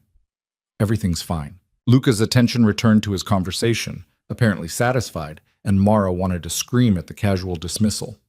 But that would be stupid instead of honest, so she swallowed the rage and turned back to Valentina. How do you do it? The question escaped before Mara could stop it. Live with knowing that people die because of decisions made over dinner and drinks? Valentina studied her for a long moment, expression unreadable. You want the pretty answer or the real one? Real. The real answer is that you stop seeing them as people and start seeing them as pieces in a game. Pawns, soldiers, casualties of a war that was happening long before you arrived and will continue long after you're gone. Valentina's voice was gentle but implacable. It's easier that way, less painful. That's horrible. It's survival. Valentina glanced toward where the men stood discussing strategy and violence. The alternative is to feel every death, carry every victim's weight, and eventually crumble under guilt you can't control. I watched that happen to a wife 3 years ago. She took pills until her heart stopped because she couldn't handle what her husband was. The implication hung between them like smoke. Is that a warning? It's information. What you do with it is up to you. Valentina's attention shifted to something behind Mara. Ah, dinner's ready. Time to play happy family. The dining room table was set for 20. Crystal glasses, silver cutlery, centerpieces that probably cost more than Mara's monthly rent back when she'd had her own apartment and her own life.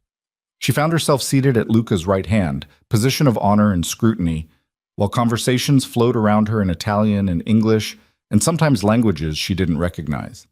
The first course appeared, something delicate and seafood-based that Mara couldn't identify.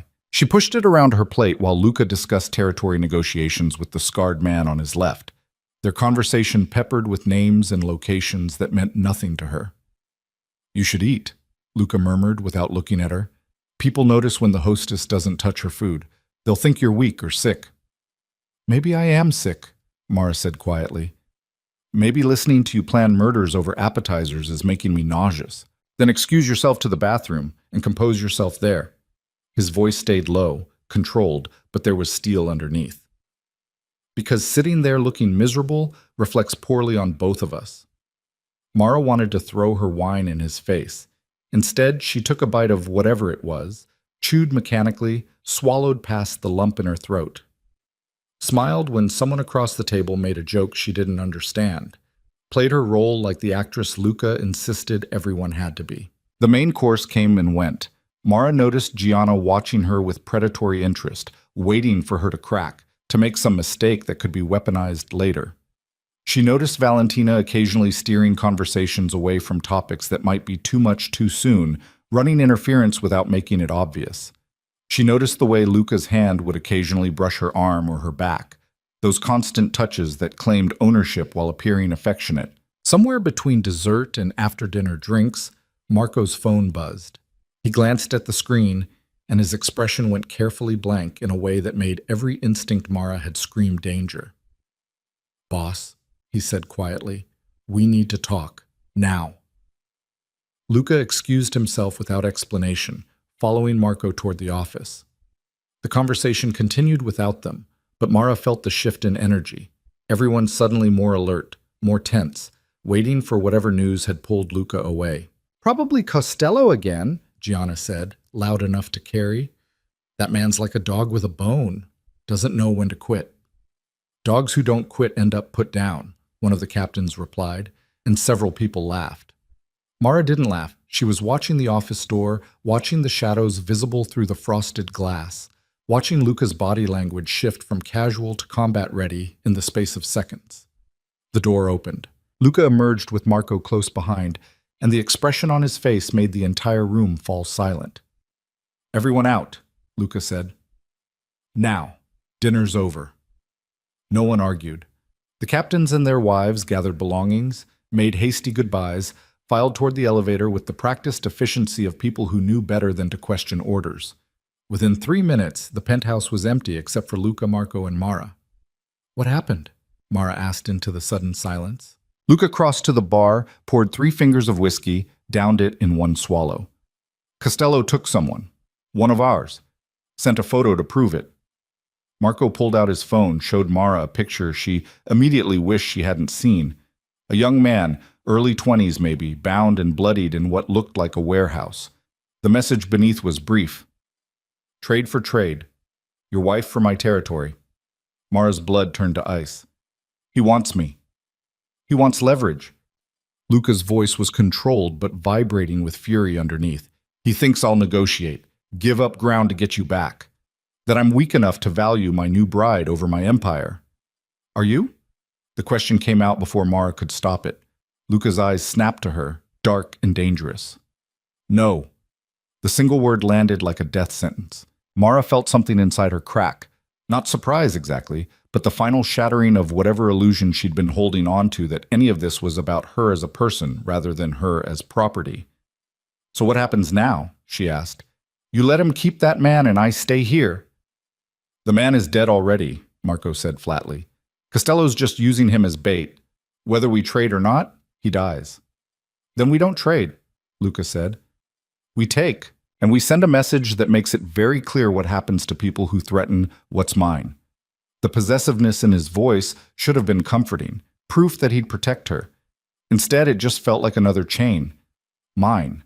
Not a wife. Not a partner. A possession to be defended because losing possessions showed weakness.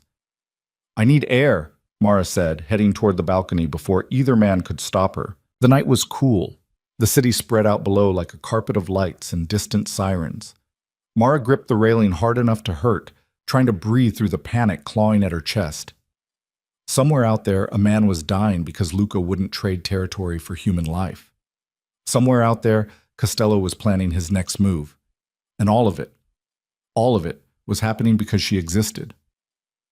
The balcony door opened behind her. Mara didn't turn, just stayed focused on the city, on the illusion of space and freedom beyond this gilded cage. "You're angry," Luca said. "I'm horrified. Because I won't trade you for territory?" He moved to stand beside her, hands in his pockets, utterly calm.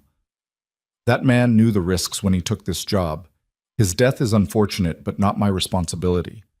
"Everything is your responsibility," Mara shot back. "You run this organization. You make the decisions. You create the situations where people die." "Yes." No denial, no defensiveness. "I do. That's what being in charge means. Making impossible choices and living with the consequences." "Don't you feel anything? Guilt? Regret? Anything? Luca was quiet for a long moment, staring out at the city he controlled through fear and force. I feel everything, he said finally. Every death, every casualty, every person caught in the crossfire of wars I didn't start but have to fight. I feel all of it, Mara.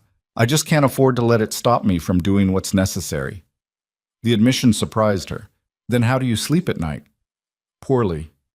A ghost of a smile crossed his face. But I sleep next to you now, which helps. How can I possibly help? Because you're proof that I'm not just the monster everyone thinks I am, that I'm capable of building something instead of just destroying. Luca turned to face her fully. You make me human again, even if only in my own mind. Mara didn't know what to do with that confession, with the sudden vulnerability in a man who showed nothing but control. That's not fair to me. I didn't sign up to be your redemption arc. You didn't sign up for any of this. Luca's hand came up, cupped her cheek with surprising gentleness. But you're here anyway. We both are. The question is whether we make this bearable or make it hell. It already is hell. Then let's make it a hell we can survive together. His thumb traced her cheekbone, the gesture almost tender. I know I can't be what you wanted. I know this life is nothing you would have chosen, but I can try to be someone you can tolerate, someone who makes this bearable. By not trading me for territory? By proving I'm worth less than land? By proving you're worth everything. Luca's voice dropped to barely a whisper. If I traded you, Mara, if I gave you up to save one soldier, every enemy I have would know exactly how to control me. They'd take you again and again, use you as leverage until there was nothing left of my power or my organization. You'd be kidnapped, ransomed, and brutalized every time someone wanted something from me. The logic was sound even if Mara hated it. So instead you let people die. I let soldiers who knew what they signed up for face the consequences of their choices. And I make sure that anyone who threatens you understands that the cost is higher than they can afford to pay. Luca's hand tightened fractionally on her face. Costello thinks he's being strategic. He's actually signing his own death warrant. I will burn everything he has to the ground for this. More death. More violence. Yes. Luca released her, stepped back. That's what this is, Mara. That's what you married into. I won't apologize for it, and I won't stop doing what's necessary to keep us both alive and in power. But I will try to protect you from the worst of it when I can. Marco appeared in the doorway. Boss, we've got teams mobilized. They're ready when you give the word. Good. Luca's transformation was instant. The vulnerable man who'd just confessed his fears disappearing behind the mask of the crime boss who ordered executions over dinner. I want Costello's operation hit simultaneously. Warehouses, distribution points, known safe houses, everything. And I want that soldier found. He might already be... I know. Find him anyway. If he's alive, we get him back. If he's dead, we recover the body and bury him properly. His family gets compensation either way. Luca headed back inside, already in full tactical mode, and put extra security on the hotel. Double shifts, no exceptions. Mrs. DeSantis doesn't leave this penthouse until Costello is handled. Understood. Mara followed them back inside, feeling disconnected from her own body, watching this unfold like a film she wasn't actually part of. Marco left to coordinate the response, leaving her alone with Luca again. You should rest, Luca said, loosening his tie. This is going to be a long night. I can't just sleep while people are dying because of me. They're not dying because of you. They're dying because Costello made a strategic error and now has to face consequences. Luca shrugged out of his jacket, draped it over a chair. This would be happening with or without you, Mara. You're just the excuse he chose to use. That doesn't make it better. It's not supposed to make it better. It's supposed to be the truth. Luca headed toward the bedroom, paused at the doorway. I need to make some calls. You can stay up if you want, but there's nothing you can do to help. Sometimes the best thing is to just not watch. He disappeared into the bedroom, leaving Mara alone in the living room with her thoughts and the distant sounds of the city. She sank onto the couch, still in her red dress, and tried to process the past few hours. A man was being tortured somewhere because Luca wouldn't trade. Luca's soldiers were mobilizing to hit Costello's operations. People were going to die tonight, maybe a lot of people, and all of it was connected to the fact that she existed. that she wore Luca's ring, that she'd become valuable by virtue of being claimed. Mara pulled out her phone, looked at her blocked calls, thought about her father who'd started all of this with his gambling and his weakness, thought about her old life, graduate school, research, the comfortable fiction that she understood criminal psychology from studying it instead of living it. That person felt like a stranger now. She must have dozed off eventually because she woke to Luca shaking her shoulder gently. The living room was dark except for the city lights filtering through the windows. Luca looked exhausted, tie gone completely now, shirt half unbuttoned, hair disheveled from running his hands through it. "Come to bed," he said quietly. "It's 3 a.m. You'll hurt your neck sleeping on the couch." Mara let him pull her to her feet, guide her to the bedroom in a fog of half sleep. She barely registered changing out of the red dress, pulling on the silk nightgown, climbing between sheets that were cool and smooth and smelled faintly of Luca's cologne. "Did you find him?" she mumbled into the pillow. "The soldier?" "Yes." Luca's weight settled on the other side of the bed. "He was already dead. We recovered the body." "I'm sorry." "Why? You didn't kill him." "I know, but—" Mara rolled over to face him in the darkness. "If we weren't married, if I didn't exist in your life, maybe Costello would have found another excuse." Luca's hand found hers under the covers, squeezed once.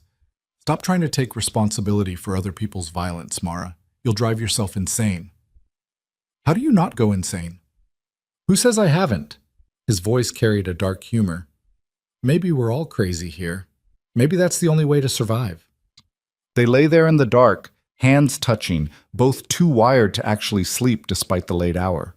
Mara could feel Luca's tension, the controlled fury that hummed through him like electricity. "What happens tomorrow?" she asked. "Tomorrow we assess the damage from tonight's operations. We plan the next phase. We make sure Costello understands that threatening you was the worst decision he ever made." Luca's thumb traced circles on her palm. "And you stay here, safe, while I handle it." "I'm always staying here, safe and useless and trapped." "Safe and alive." Luca rolled closer and Mara could just make out his features in the dim light. "I know you hate this. I know you feel powerless. But you're alive, Mara. In this world, that's not nothing. It feels like nothing. Then we'll work on making it feel like something." His hand came up, traced her jawline with surprising gentleness. "I told you, I can try to be someone you can tolerate. Someone who makes this bearable." "Let me try." Mara wanted to pull away, to maintain the distance between captor and captive, to not let herself see him as anything but the criminal who'd stolen her life. But exhaustion and fear and the strange intimacy of darkness made her honest instead. "I don't know how to do this," she whispered. "I don't know how to be your wife when I'm also your prisoner." "Then maybe stop trying to be one or the other. Just be Mara." Luca's voice was soft in the darkness. "Be the woman who wears red to family dinners and argues with crime bosses and survives her first week in hell. That's enough." "Is it?" "For now." His hand stilled on her face. "Sleep, Mara. Tomorrow we'll figure out the rest."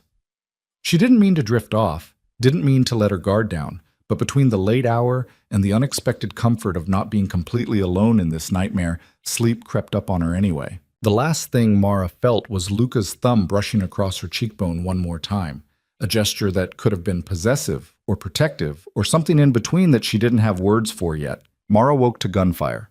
Not distant, not muffled by walls and distance, but close. Sharp cracks that sent her bolt upright in bed, with her heart trying to escape through her ribs. The bedroom was dark except for the city lights filtering through windows that suddenly seemed far too exposed, far too fragile. Luca was already moving, already out of bed and reaching for the gun he apparently kept in the nightstand. He moved with the practiced efficiency of someone who'd done this before, who knew exactly how many seconds he had between the first shot and whatever came next. "Stay down," he ordered, voice clipped and cold. "Don't move from this spot." More gunfire erupted from somewhere in the penthouse, the living room maybe, or the hallway, shouting in Italian, in English, in languages Mara couldn't identify through the adrenaline flooding her system, breaking glass, the heavy thud of bodies hitting floor. Luca was at the bedroom door now, gun raised, speaking rapidly into a phone Mara hadn't seen him grab. "How many?" "Where's Marco?" "I don't care about protocols. Get every available man to the 25th floor now.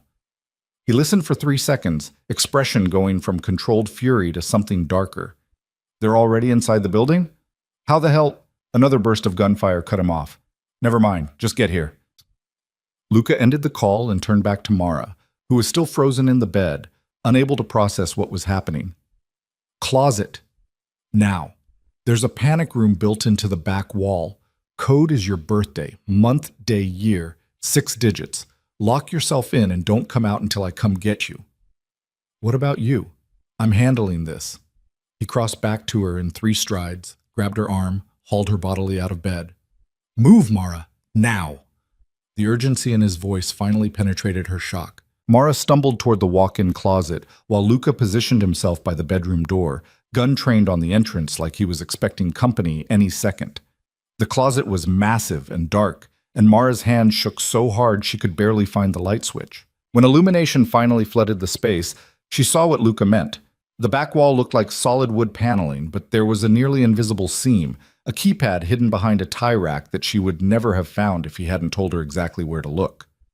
Her birthday. Month, day, year. Mara's fingers fumbled over the numbers, 031796, and the panel clicked, swung inward to reveal a small room that was basically a reinforced box with a bench, emergency supplies, and a phone mounted on the wall. She just stepped inside when the bedroom door exploded inward.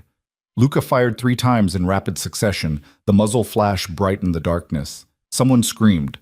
More gunfire answered, and Luca dove behind the bed, returning fire with the cold precision of someone who'd done this too many times to count.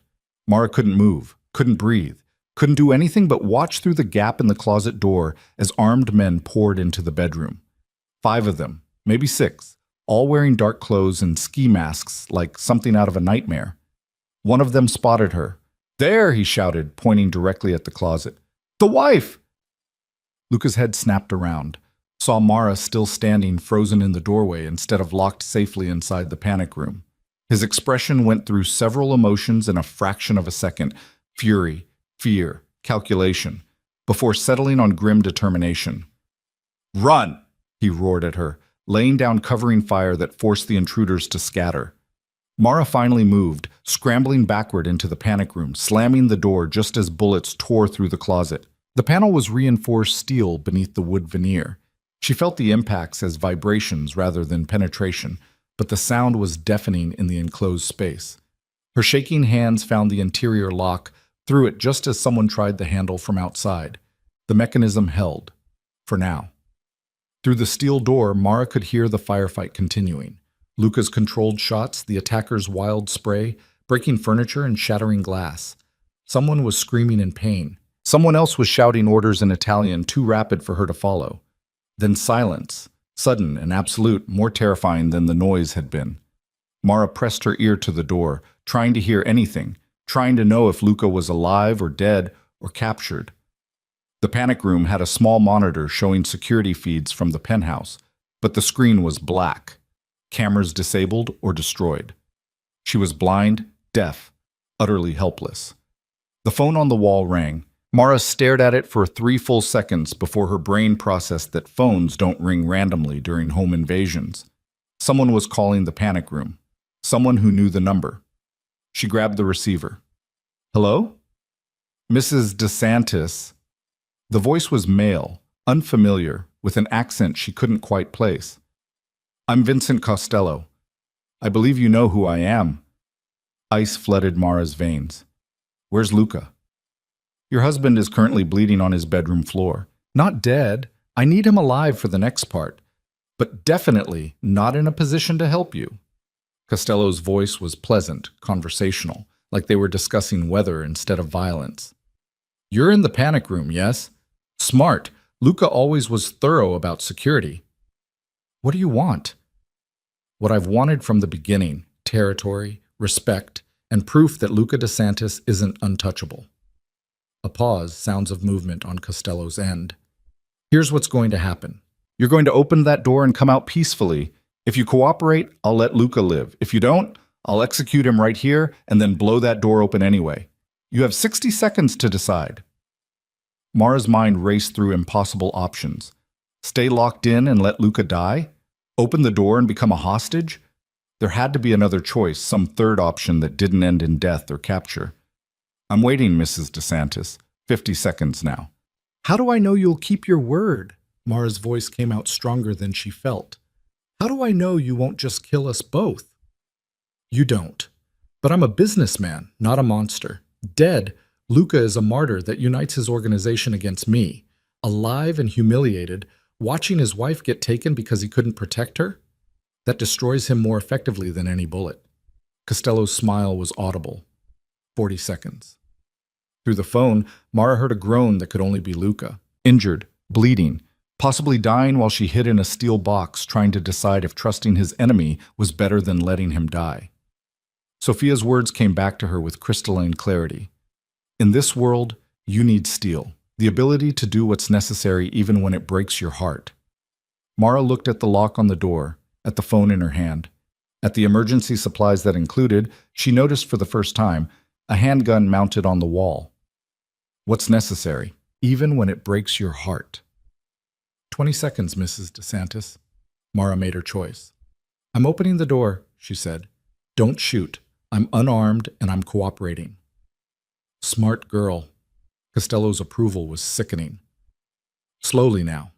Hands where we can see them. Mara hung up the phone, took 3 deep breaths that did nothing to calm her racing heart, and reached for the lock. Her hand froze on the mechanism as she looked at the gun on the wall. She'd fired exactly twice in her life. A shooting range her ex-boyfriend had dragged her to, target practice that had bored her senseless. But she knew the basics. Point, squeeze, hope you hit something vital before they kill you. The gun was a compact pistol, smaller than Luca's, probably designed for someone with smaller hands. Mara grabbed it, checked that it was loaded the way she vaguely remembered from that long-ago afternoon, and tucked it into the waistband of her nightgown at the small of her back.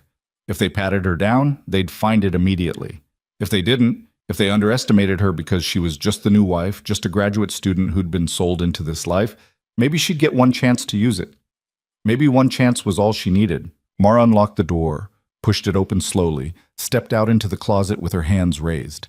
2 masked men waited there, guns trained on her, positions suggesting they'd been standing guard the entire time she'd been locked in. Out, one of them ordered. Living room, move. They flanked her as she walked through the destroyed bedroom, past overturned furniture and bullet holes in the walls, past blood splattered across the expensive carpet in patterns that made her stomach turn. One of the men, Costello's soldiers, she assumed, lay motionless near the door, clearly dead. Another was slumped against the wall, breathing shallowly, watching her pass with glazed eyes. The living room was worse. Luca knelt in the center of the space, hands zip-tied behind his back, blood soaking through his white undershirt from a wound in his left shoulder. His face was bruised, lips split, but his eyes were alert and absolutely murderous. When he saw Mara, flanked by armed men, every muscle in his body went rigid. Let her go, he said, voice rough but controlled. This is between us, Costello. She's not part of it. She became part of it when you married her. Vincent Costello stepped out from behind the bar, and Mara got her first look at the man who'd orchestrated this attack. He was younger than she'd expected, mid-40s maybe, handsome in a sharp-featured way, wearing a suit that somehow remained pristine despite the violence surrounding him. His smile was professional, pleasant, the kind of expression you'd see across a boardroom table instead of at a hostage situation. Mrs. DeSantis, Costello said, gesturing to a chair like he was inviting her to tea. Please sit. We have business to discuss. Don't, Luca growled. Don't say a word to him, Mara. Don't negotiate, don't bargain, don't... One of Costello's men hit Luca across the face with a gun, hard enough to snap his head sideways. Blood sprayed from his mouth.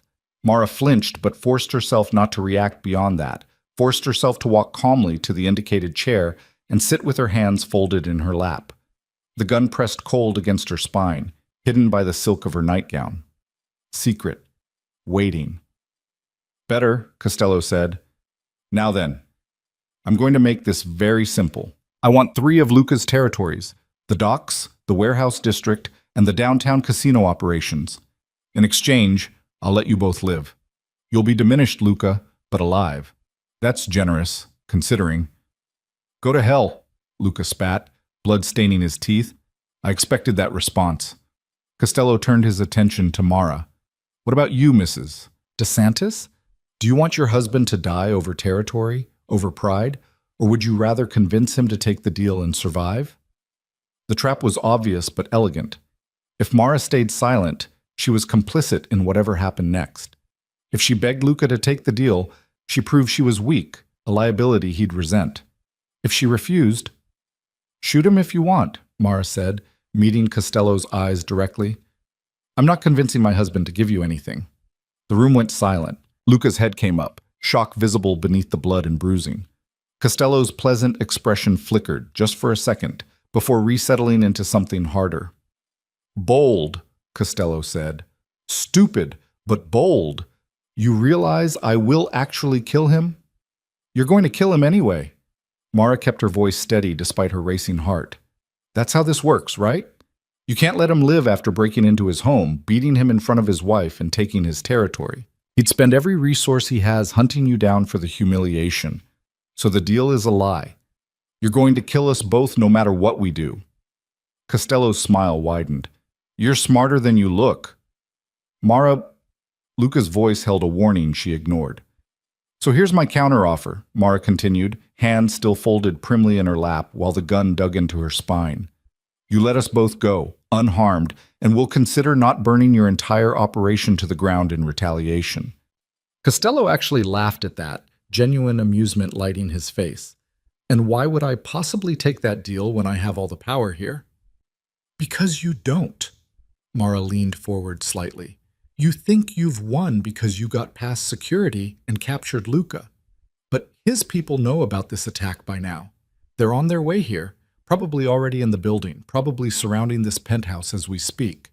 You're on a clock, Mr. Costello, and killing us just traps you in here with dozens of armed, very loyal soldiers who will tear you apart for touching their boss. The flicker of uncertainty in Costello's eyes told her she'd guessed right. This was a smash-and-grab operation, not a siege. He'd counted on getting in, making his point, and getting out before reinforcements arrived. But Mara had stalled, opened the panic room door slowly, walked slowly to her chair. Every second of delay was another second closer to rescue, or to everyone dying in the crossfire. That was entirely possible, too. You're bluffing, Costello said, but he glanced toward his men, toward the windows, checking his exits. Am I? Mara smiled, channeling every ounce of confidence she didn't actually feel. Test it. Kill us. See what happens when you try to leave. As if on cue, gunfire erupted from the hallway. Shouting. The unmistakable sound of a breaching charge blowing the penthouse's front door off its hinges. Costello's expression went from confident to calculating to furious in the space of 3 heartbeats. Grab her, he snapped at his men. We're leaving. She's our ticket out. 2 of them moved toward Mara. She waited until they were close, until their attention was on grabbing her arms rather than watching her hands, until the angle was right. Then she pulled the gun from behind her back and shot the nearest one in the chest. The recoil nearly broke her wrist. The man went down hard, surprise and pain etched on his face. His partner swung his own weapon toward her, but Luca, still zip-tied and bleeding, somehow launched himself from his kneeling position and tackled the man's legs. They went down in a tangle of limbs and violence. Mara swung the gun toward Costello, hands shaking so hard she could barely keep it level, and found herself staring down the barrel of his weapon. Stand off, Costello said pleasantly. How cinematic. Drop it, Mara ordered, voice cracking. Drop it, or You'll what? Shoot me? From 10 feet away while you're shaking like a leaf and I'm perfectly calm? Costello's smile was pitying. Sweet girl, you don't have the training or the nerve, so here's what's actually going to happen. Mara pulled the trigger. The shot went wide, caught Costello in the left arm instead of center mass like she'd been aiming for. He staggered, cursed, and his return fire went wide too, bullets slamming into the wall behind her instead of her body. Then the world exploded into chaos. The penthouse filled with armed men in tactical gear, Luca's security team pouring through every entrance at once. Costello's remaining soldiers tried to fight, tried to retreat, tried to surrender. Most of them didn't make it past the first option. Marco appeared out of nowhere, knife flashing as he cut through Luca's zip ties. Luca was on his feet instantly despite the gunshot wound, despite the blood loss, pure fury animating him beyond his injuries. Costello! He snarled, spotting the man trying to retreat toward the balcony. You're not leaving. What happened next was brutal and efficient and over in seconds. Luca moved like violence incarnate, every punch calculated to cause maximum pain without granting the mercy of unconsciousness. Costello fought back. The man clearly had training, but he was injured, outnumbered, and facing someone with nothing left to lose. The fight ended with Costello on his knees, Luca's hand fisted in his hair, and a gun pressed to the base of his skull. "Wait," Costello gasped. "Wait, please. We can still negotiate." "Negotiate?" Luca's voice was arctic. "You broke into my home, shot me, threatened my wife, and you think there's room for negotiation? I can give you information, routes, names, everything you need to take over my operation. I don't need your permission to take what's mine." Luca's finger tightened on the trigger. "Don't," Mara heard herself say. Every head in the room turned toward her.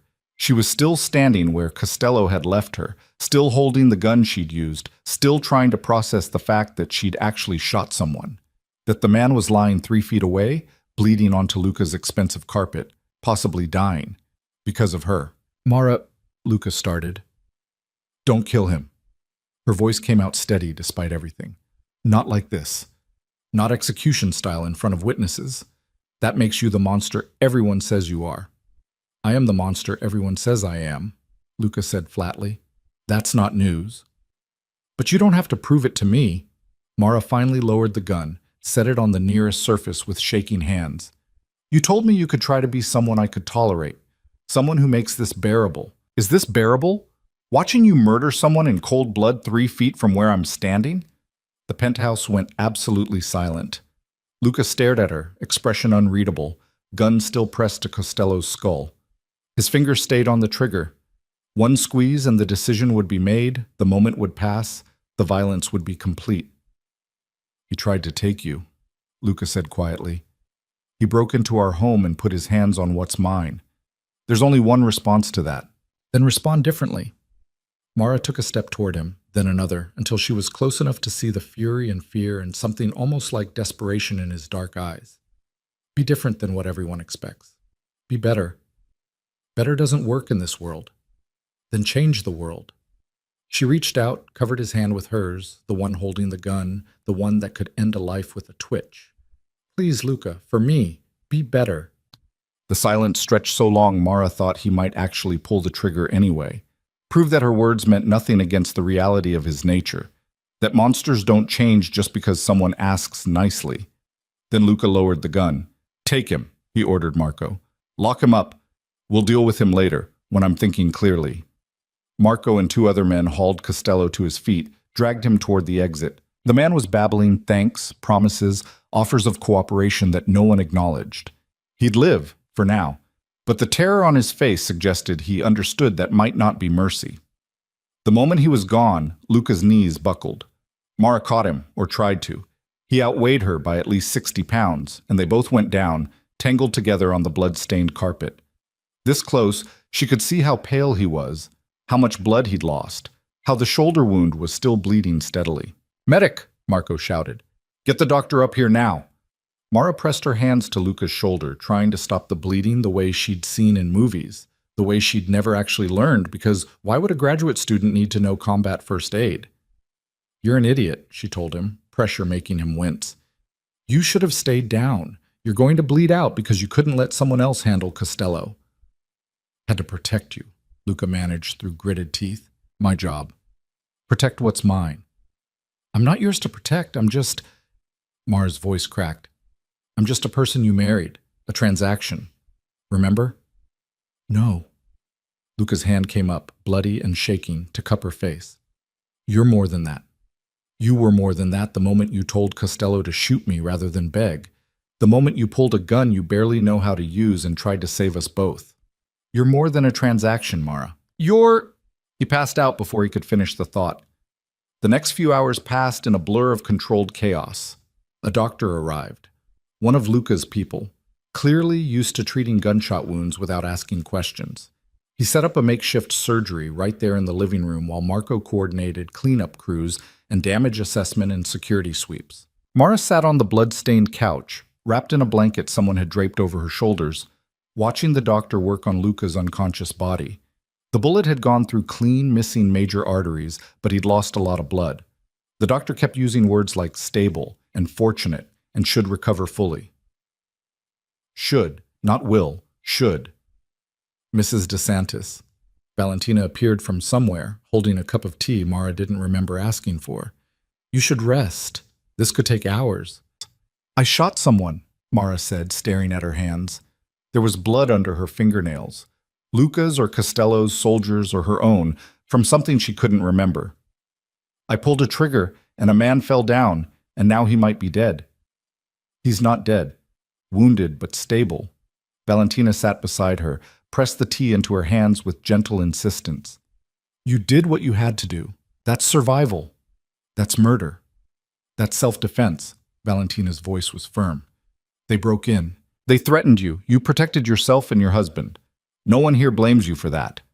Mara wanted to believe her, wanted to accept that simple narrative, but she kept seeing the man's face as he fell, the surprise and pain, and the moment his eyes went from focused to glazed. She'd caused that, with her choice, her action. The first one is always hardest, Valentina continued quietly.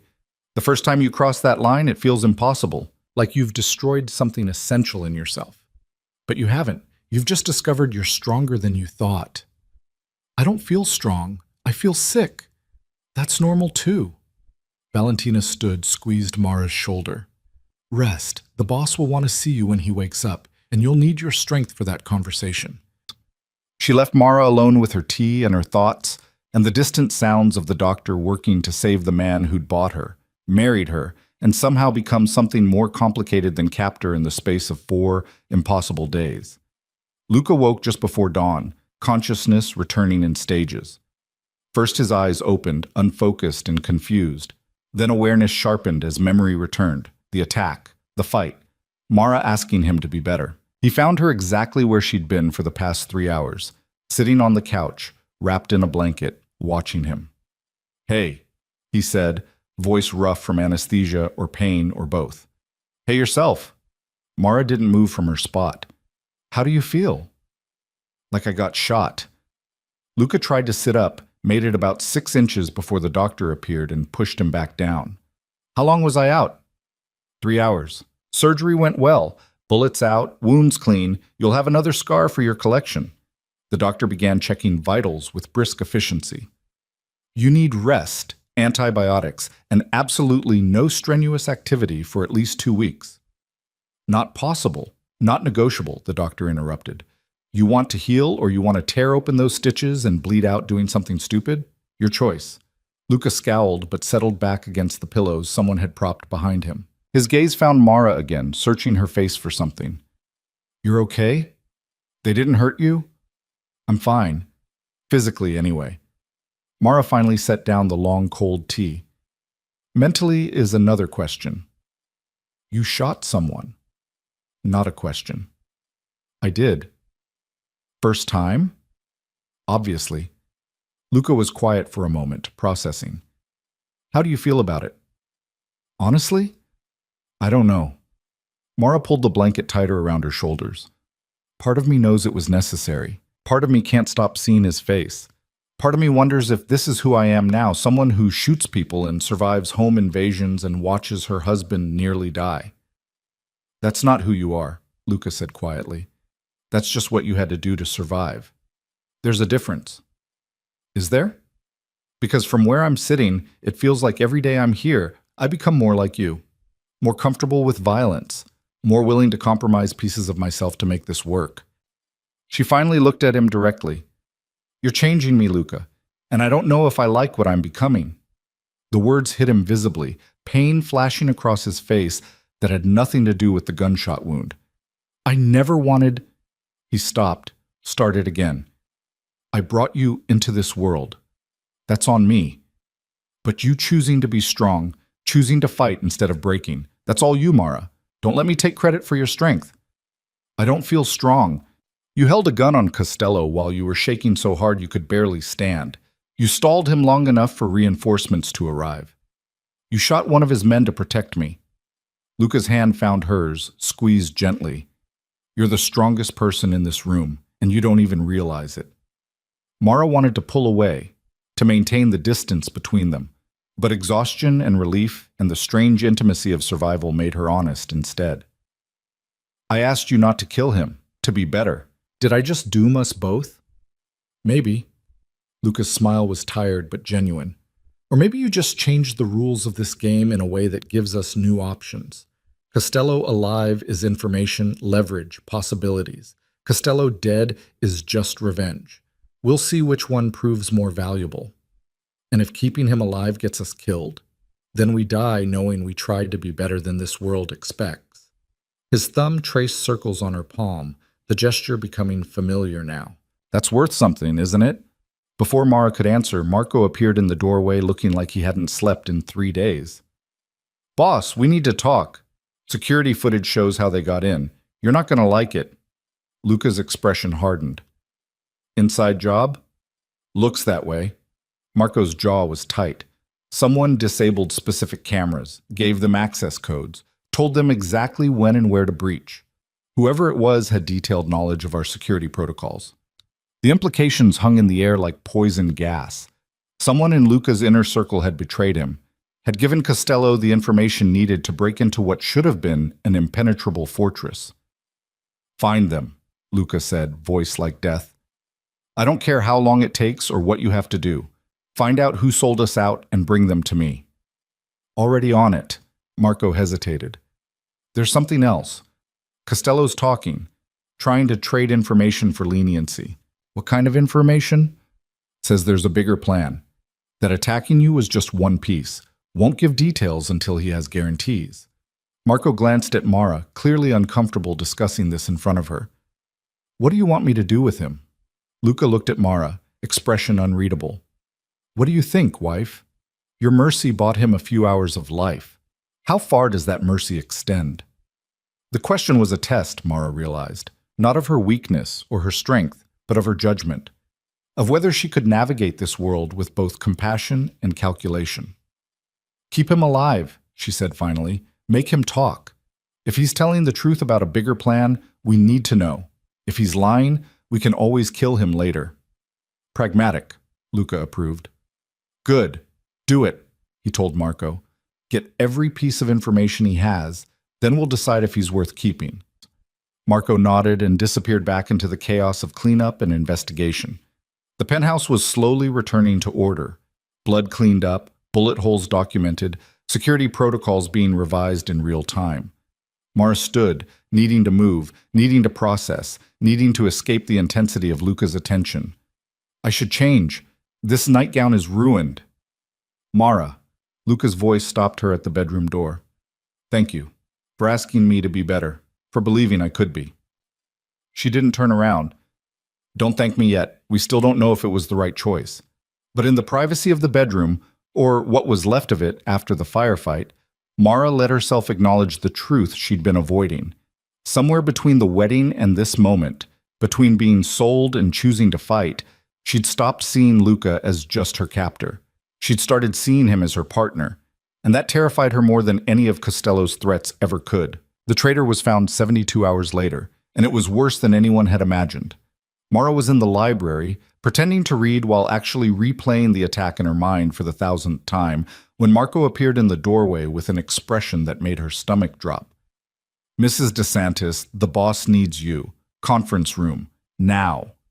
She followed him through the penthouse, still being repaired, still showing scars from the firefight, despite the cleanup crew's best efforts. Luca had been moved to the guest bedroom while the master suite was being restored, and he'd spent the past 3 days conducting business from what amounted to a hospital bed, refusing to rest despite the doctor's orders. The conference room was one of the spaces that had escaped damage. Mara stepped inside to find Luca sitting at the head of the table, pale but composed, with his injured arm in a sling. Marco stood beside him. 2 other men Mara recognized as senior captains flanked the door, and tied to a chair in the center of the room, bloodied and terrified, was someone she never expected to see. Tony Marchetti, the young man who'd brought them drinks at the wedding reception, who'd smiled and bowed and seemed utterly harmless. Mara, Luca said quietly, come sit. She took the chair he indicated, unable to look away from Tony's battered face. What's happening? Tony was the inside man. Luca's voice was flat, emotionless. He gave Costello everything he needed to breach our security.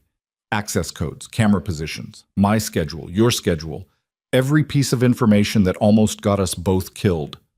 Mara's mind struggled to process this. Tony couldn't be more than 25, fresh-faced and eager to please. He didn't look like a traitor. He looked like a kid who'd made a terrible mistake. Why? She asked, directing the question at Tony. The young man's eyes were swollen nearly shut, but he managed to focus on her. My sister. Costello has my sister. Said he'd kill her if I didn't help. I didn't have a choice. Everyone has a choice, Luca interrupted coldly. You chose to betray your family to save one person. That choice cost lives. It almost cost Mara's life. So now you get to face the consequences. Tony started crying, ugly sobs that shook his whole body. Please, boss, please, my sister is innocent. She didn't do anything. If you could just... I don't care about your sister. Luca's words were surgical in their precision. I care that you broke our most fundamental rule, loyalty. Without it, this entire organization falls apart. Mara watched Luca's face, saw the absolute certainty there, the iron resolve that had no room for mercy or compassion. This was the man who'd forced her to marry him, who'd built an empire on violence and fear. This was the monster everyone warned her about, and he was about to kill a terrified kid. Wait, she heard herself say. Luca's gaze shifted to her, surprise flickering across his features. Mara, just wait, please. She stood, moved closer to Tony, studied his tear-stained face. Where's your sister now? I don't know. Costello moves her every few days. She's leveraged to keep me in line. Tony's voice cracked. I tried to find her, tried to get her back, but his security is too tight. I had to cooperate or he'd kill her. I had to. So you gave him everything he asked for, Mara said, including the information that nearly got me kidnapped. And Luca killed. I'm sorry. I'm so sorry. I never wanted... Tony dissolved into sobs again.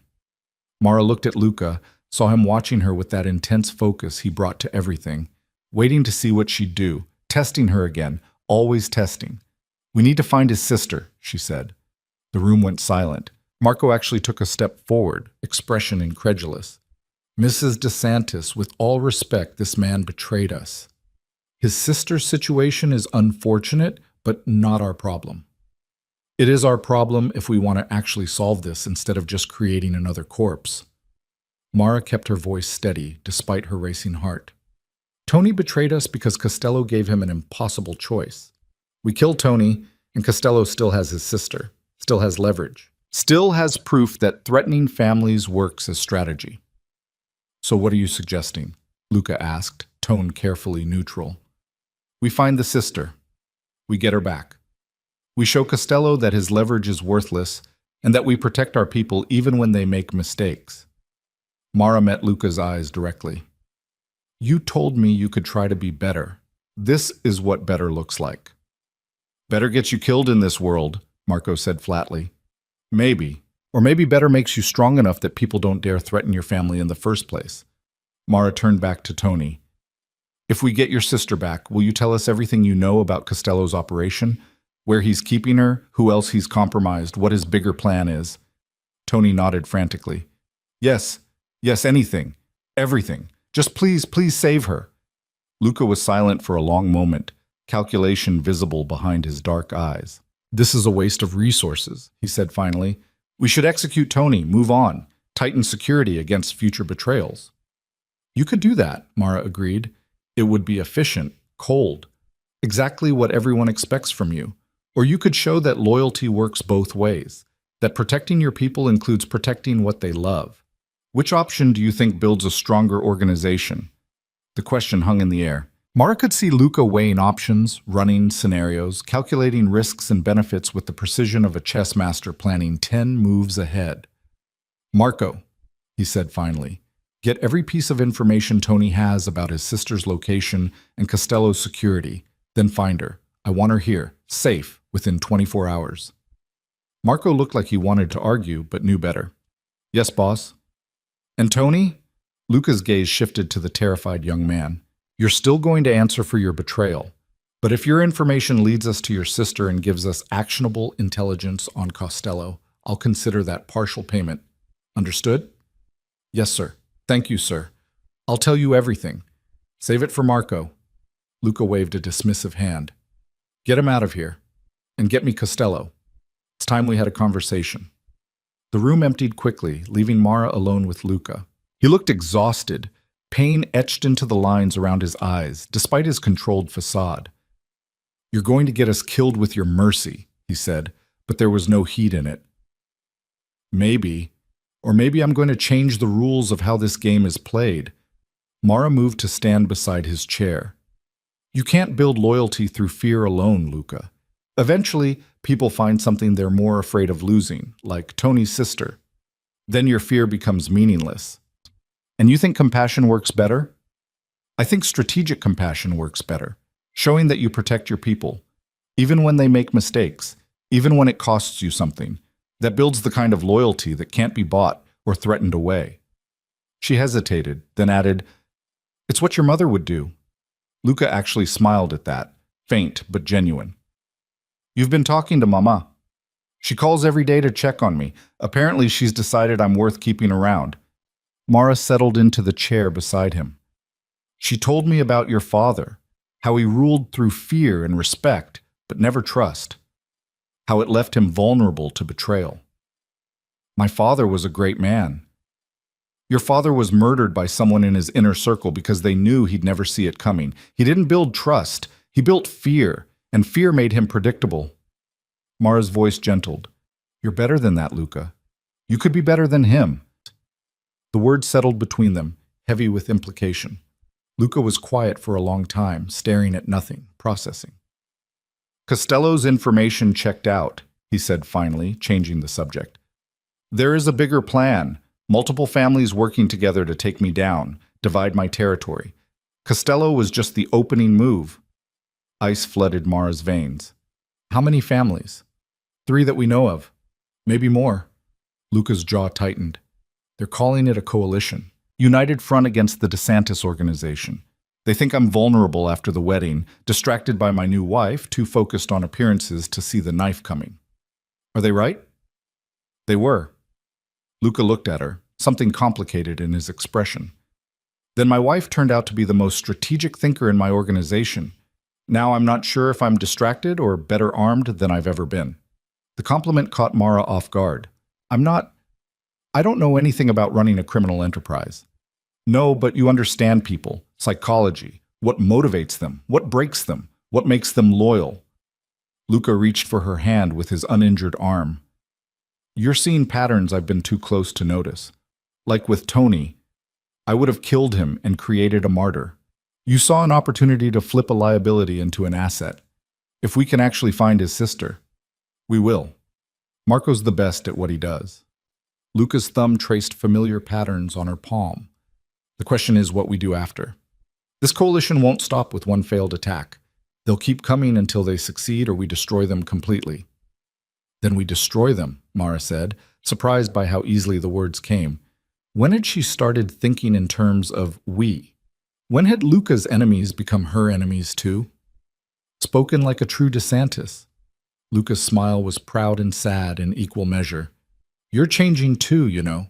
Becoming someone who can survive in this world. I just hope you don't hate me for it when this is all over. Mara wanted to tell him she already hated him, that forcing her into this life was unforgivable, that she'd never truly accept what he'd done.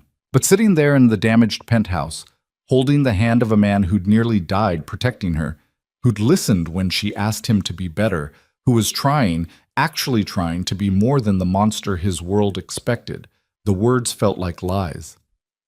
I don't hate you, she said instead. I don't know what I feel about you yet. But it's not hate. Before Luca could respond, Marco burst back into the room, phone in hand, expression urgent. Boss, we've got a problem. The coalition just made their next move. Luca was on his feet instantly, despite the pain it clearly caused. What happened? They hit 3 of our locations simultaneously, the casino, the docks, and your mother's house. Marco's voice was tight. The casino and docks are secure. We drove them off. But your mother, is she hurt? The question came out sharp as a blade. No, she barricaded herself in the safe room with her security team. But they've got the house surrounded. At least 20 men. Professional operation. Marco pulled up security footage on his tablet. They're not trying to breach. They're just waiting. Waiting for me. Luca's expression went cold. They want me to come rescue Mama. Walk into an ambush trying to save her. It's a trap, Marco agreed. We go in, they take you out. The coalition wins. Mara's mind raced through scenarios, through psychology and strategy, and the kind of thinking that had gotten her through graduate school. What do they actually want? Really? Both men looked at her. What do you mean? Luca asked. I mean, killing you is one goal. But if that was the only goal, they could have done it during the attack here. They had you wounded, vulnerable. Why didn't Costello finish it? Mara stood, started pacing. They want something else. Something that requires you alive, at least temporarily. Surrender, Marco said. They want him to give up territory voluntarily, publicly. Makes them look stronger than if they just killed him. Exactly. They want to break you before they kill you, humiliate you, destroy your reputation so thoroughly that even your death becomes a footnote. Mara turned to Luca. So we don't give them that. We don't rush in angry and reckless. We think 3 moves ahead, like you've been teaching me. Luca's eyes lit with something like pride. What are you thinking? I'm thinking they expect you to choose between your pride and your mother. They expect you to either abandon her, which destroys your reputation as someone who protects family, or rush to save her and walk into their trap. Mara pulled up the security footage, studied the men surrounding Sophia's brownstone. What if we do neither? I'm listening. We negotiate, publicly, loudly. Make it look like you're considering their demands while actually buying time to position your people. Mara's mind was spinning now, seeing the strategy like a chessboard. Meanwhile, we use Tony's information to find his sister. When we do, we don't just rescue her. We use her location to trace back to Costello's operation. Find out where he's coordinating from. And then, Marco's skepticism was wavering into something like interest. Then we hit him first, cut the head off the snake while the coalition is focused on your mother's house. Without Costello coordinating, the coalition falls apart. 3 families working together becomes 3 families looking for advantage. They turn on each other instead of you. The plan spilled out of Mara in a rush, strategy built on psychology and the patterns she'd learned studying criminal organizations. It was risky, complicated, required perfect timing and dozens of things to go right. It was also exactly the kind of lateral thinking that might actually work. Luca stared at her like he was seeing her for the first time. You just planned a counteroffensive in 30 seconds. Is it a good plan? It's brilliant. He turned to Marco. Can we do it? Marco was already making notes, running calculations. If Tony's information is solid, if we can find the sister fast enough, if the coalition stays focused on the house long enough, yeah, boss, we can do it. Then do it. I want teams ready to move the second we have a location. And get me a phone line to the coalition. Time to convince them I'm weak enough to negotiate. The next 6 hours were controlled chaos. Mara watched from the sidelines as Luca's organization transformed into a precision instrument, every piece moving into place with practiced efficiency. Tony gave up everything he knew: safe houses, schedules, security protocols, the name of the man directly guarding his sister. Marco's team found the location within 3 hours. A warehouse in the industrial district. Minimal security because Costello had never expected anyone to look for one hostage among hundreds of properties. We go in quiet, Marco briefed his team. Extraction only. Get the girl out, leave no trace we were there. Boss wants Costello to think his leverage still works. Meanwhile, Luca played his part perfectly. He called the coalition leadership, voice heavy with defeat, discussing terms for Sophia's release. Territory concessions, public apologies, all the humiliations they dreamed of extracting from the great Luca DeSantis. He sounded broken, desperate, exactly what they wanted to hear. Mara listened to the performance from beside him, marveling at how easily he lied, how convincingly he played weakness. This was a man who'd built an empire on reading people, on giving them what they expected while hiding his true intentions behind masks within masks. The extraction team moved at midnight. Mara watched the operation unfold on security feeds, grainy footage of Marco's men infiltrating the warehouse, neutralizing guards with practiced efficiency, finding Tony's sister locked in a back room. The girl was 17, terrified, malnourished. They wrapped her in blankets, carried her out like she weighed nothing, disappeared into the night before Costello's people even knew they'd been there. "Package secure," Marco's voice crackled through the radio. "Bringing her to the safe house. Boss, we found something else. Costello's got a command center here. Documents, communications, the whole coalition operation laid out." Luca's expression was predatory. "Copy everything, then burn it. Let Costello think it was an electrical fire, bad luck, nothing to do with us." "Understood." The command center burned at 1 in the morning. By 2, Tony's sister was safe in one of Luca's properties, being checked by doctors, given food and safety, and the promise that her nightmare was over. By 3, the coalition was falling apart exactly as Mara had predicted. Without their command center, without Costello's coordination, the 3 families started questioning each other, looking for who'd leaked information, who'd betrayed whom.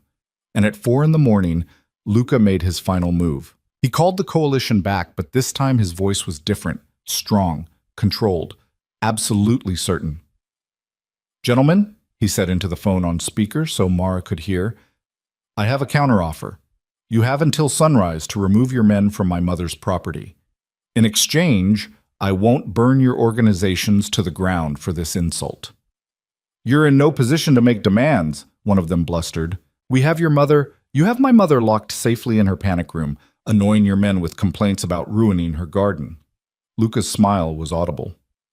"What you don't have is your command center, your coordinator, or any idea how thoroughly I've infiltrated your operation in the past 6 hours." Silence on the other end.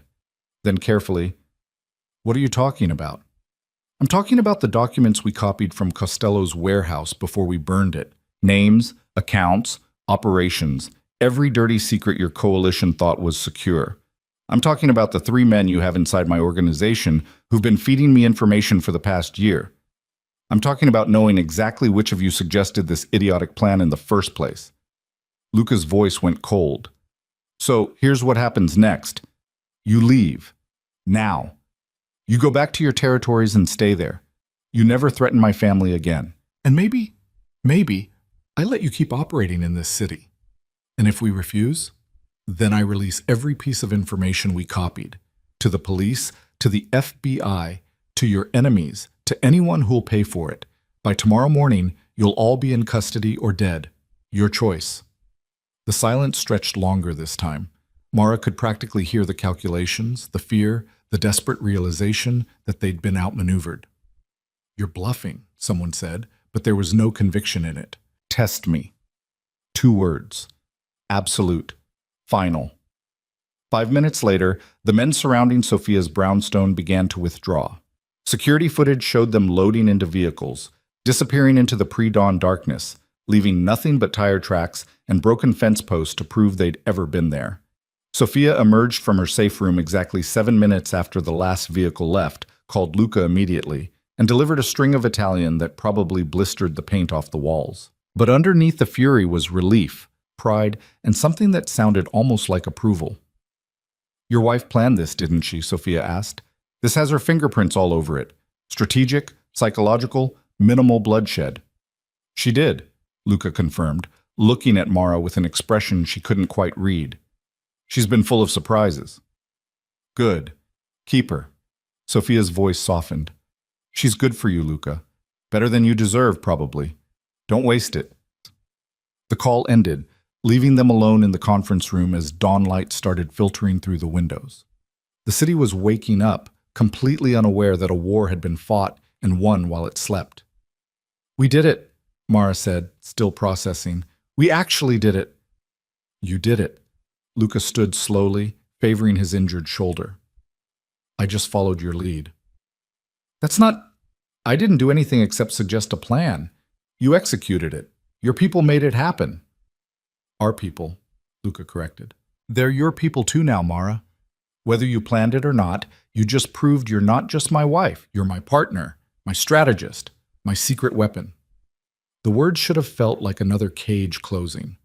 Instead, they felt like acknowledgement, like being seen not as property, but as person, not as prisoner, but as partner. What happens now? Mara asked. With Costello? With the coalition? With Tony? Costello talks or he dies. The coalition stays in their territories or they join him. Tony, Luca paused. Tony gets a second chance. His sister is safe, his information was valuable, and he'll spend the rest of his life proving his loyalty or he'll die trying. Fair enough? More than fair? Mara moved to stand beside him, looking out at the city they'd just saved from war. And us? What happens with us? Luca was quiet for a long moment, and when he spoke, his voice was softer than she'd ever heard it. I told you I could try to be someone you could tolerate, someone who makes this bearable. But standing here, watching you outmaneuver career criminals and save my family with nothing but psychology and strategy. He turned to face her fully. I don't want to be tolerable, Mara. I want to be worthy of the partnership you just offered, worth the faith you showed in asking me to be better. Luca, I know this started wrong. I know I forced you into a marriage you didn't want, into a life you never chose. I can't undo that. But I can try to build something real from the wreckage, if you'll let me. Mara looked at him, this complicated, dangerous, surprisingly vulnerable man who'd bought her like property and somehow become someone she chose to fight beside. The past week had transformed her in ways she was still processing, from graduate student to crime boss's wife to something that didn't have a name yet but felt like power, like purpose, like belonging to something larger than herself. I'm still angry, she said honestly, about the wedding, about being sold, about everything that was taken from me. That doesn't just go away because we survived an attack. I know. But I'm also... She searched for the right words. I'm also starting to understand why you did it, not accept it, not forgive it, but understand the logic, the strategy, the cold calculation that said I was valuable enough to acquire. You're more valuable than I ever imagined, Luca said quietly. I thought I was getting a trophy wife, someone to smile at parties and make me look legitimate. Instead, I got someone who challenges me, who makes me think differently, who shows me that strength isn't just about violence and control. So what does that make us? Partners. Luca offered his hand, not a gesture of ownership this time, but of equality. Equals. Two people building something neither of us expected from circumstances neither of us would have chosen. Mara looked at his extended hand, at the scars on his knuckles and the wedding band that matched hers, at the man behind the monster everyone feared. She thought about her old life, safe, predictable, ultimately meaningless. She thought about what she'd become in just 1 week, someone who could plan counteroffensives and stare down criminals and survive in a world most people only saw in movies. She took his hand. Partners, she agreed, but on my terms too. I'm not just following your lead anymore. If we're doing this, really doing this, then my voice matters. My strategies, my choices. Always, Luca promised. I wouldn't want it any other way.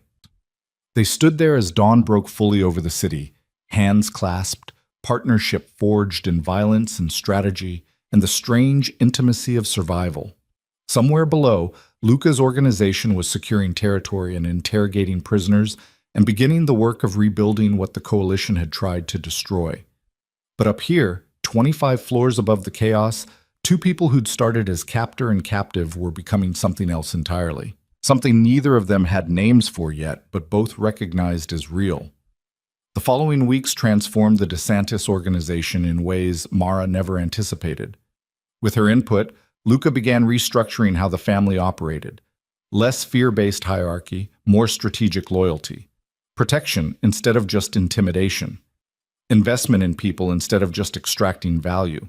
Tony became one of their most dedicated soldiers, his gratitude for his sister's rescue translating into the kind of loyalty that couldn't be bought.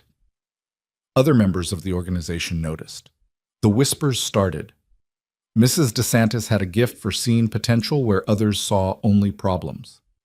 Costello broke after 72 hours of interrogation, gave up every name, every connection, every secret the coalition had tried to hide. The information was devastating, enough to dismantle 3 criminal organizations and hand Luca control of territories he'd been fighting for years to acquire.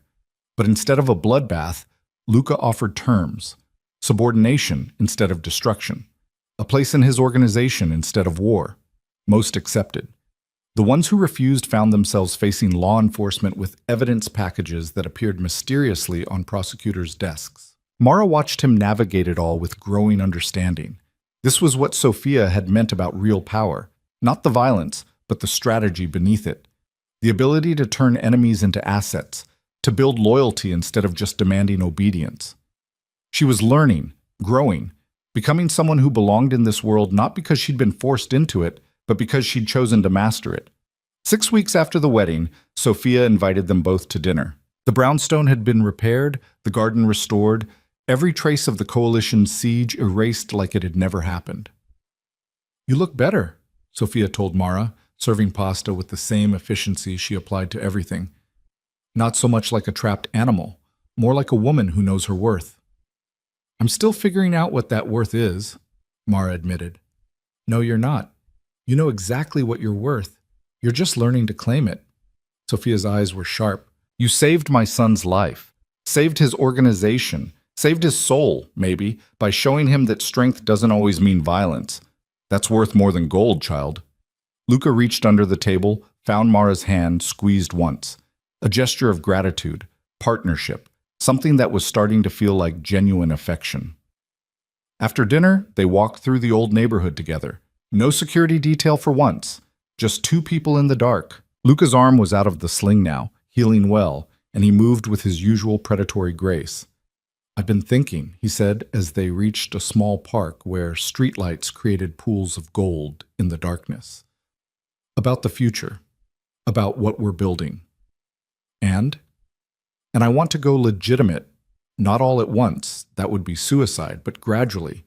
Transform the criminal operations into legal businesses. Use the resources we've built to create something that doesn't require violence to sustain." He stopped walking, turned to face her. "I want to build something we can be proud of, Mara. Something that doesn't require you to compromise pieces of yourself to survive." The confession caught her off guard. "That would take years, decades maybe. And you'd have to fight your own people every step of the way." "I know, but I have the best strategist in the city helping me plan it." His smile was genuine, warm, nothing like the cold calculation she'd first seen at the altar. "If you're willing." Mara thought about her old dreams, graduate school, research, a quiet life studying criminal psychology from a safe distance. None of that seemed real anymore, seemed important anymore. She'd learned more about criminal organizations in 6 weeks living inside one than she ever would have from textbooks. "I'm willing," she said, "on one condition." "Name it. We start a foundation. Use some of those resources to help people like Tony's sister, people caught in situations they didn't choose, threatened by forces they can't fight." Mara's voice grew stronger. "We can't undo what's been done, but we can maybe prevent it from happening to others." Luca pulled her closer, and this time Mara didn't resist. She let herself lean into his warmth, into the solid reality of partnership built from impossible circumstances. "Deal," he said. "We'll call it the Sophia DeSantis Foundation. Mama would love having her name on something legitimately good for once."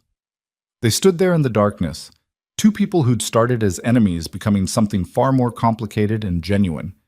The city hummed around them, traffic and distant sirens, and all the chaos of urban life continuing unaware that the power balance had shifted, that the DeSantis organization was transforming from within. "I don't forgive you," Mara said quietly, honestly, "for forcing this marriage, for taking my choice.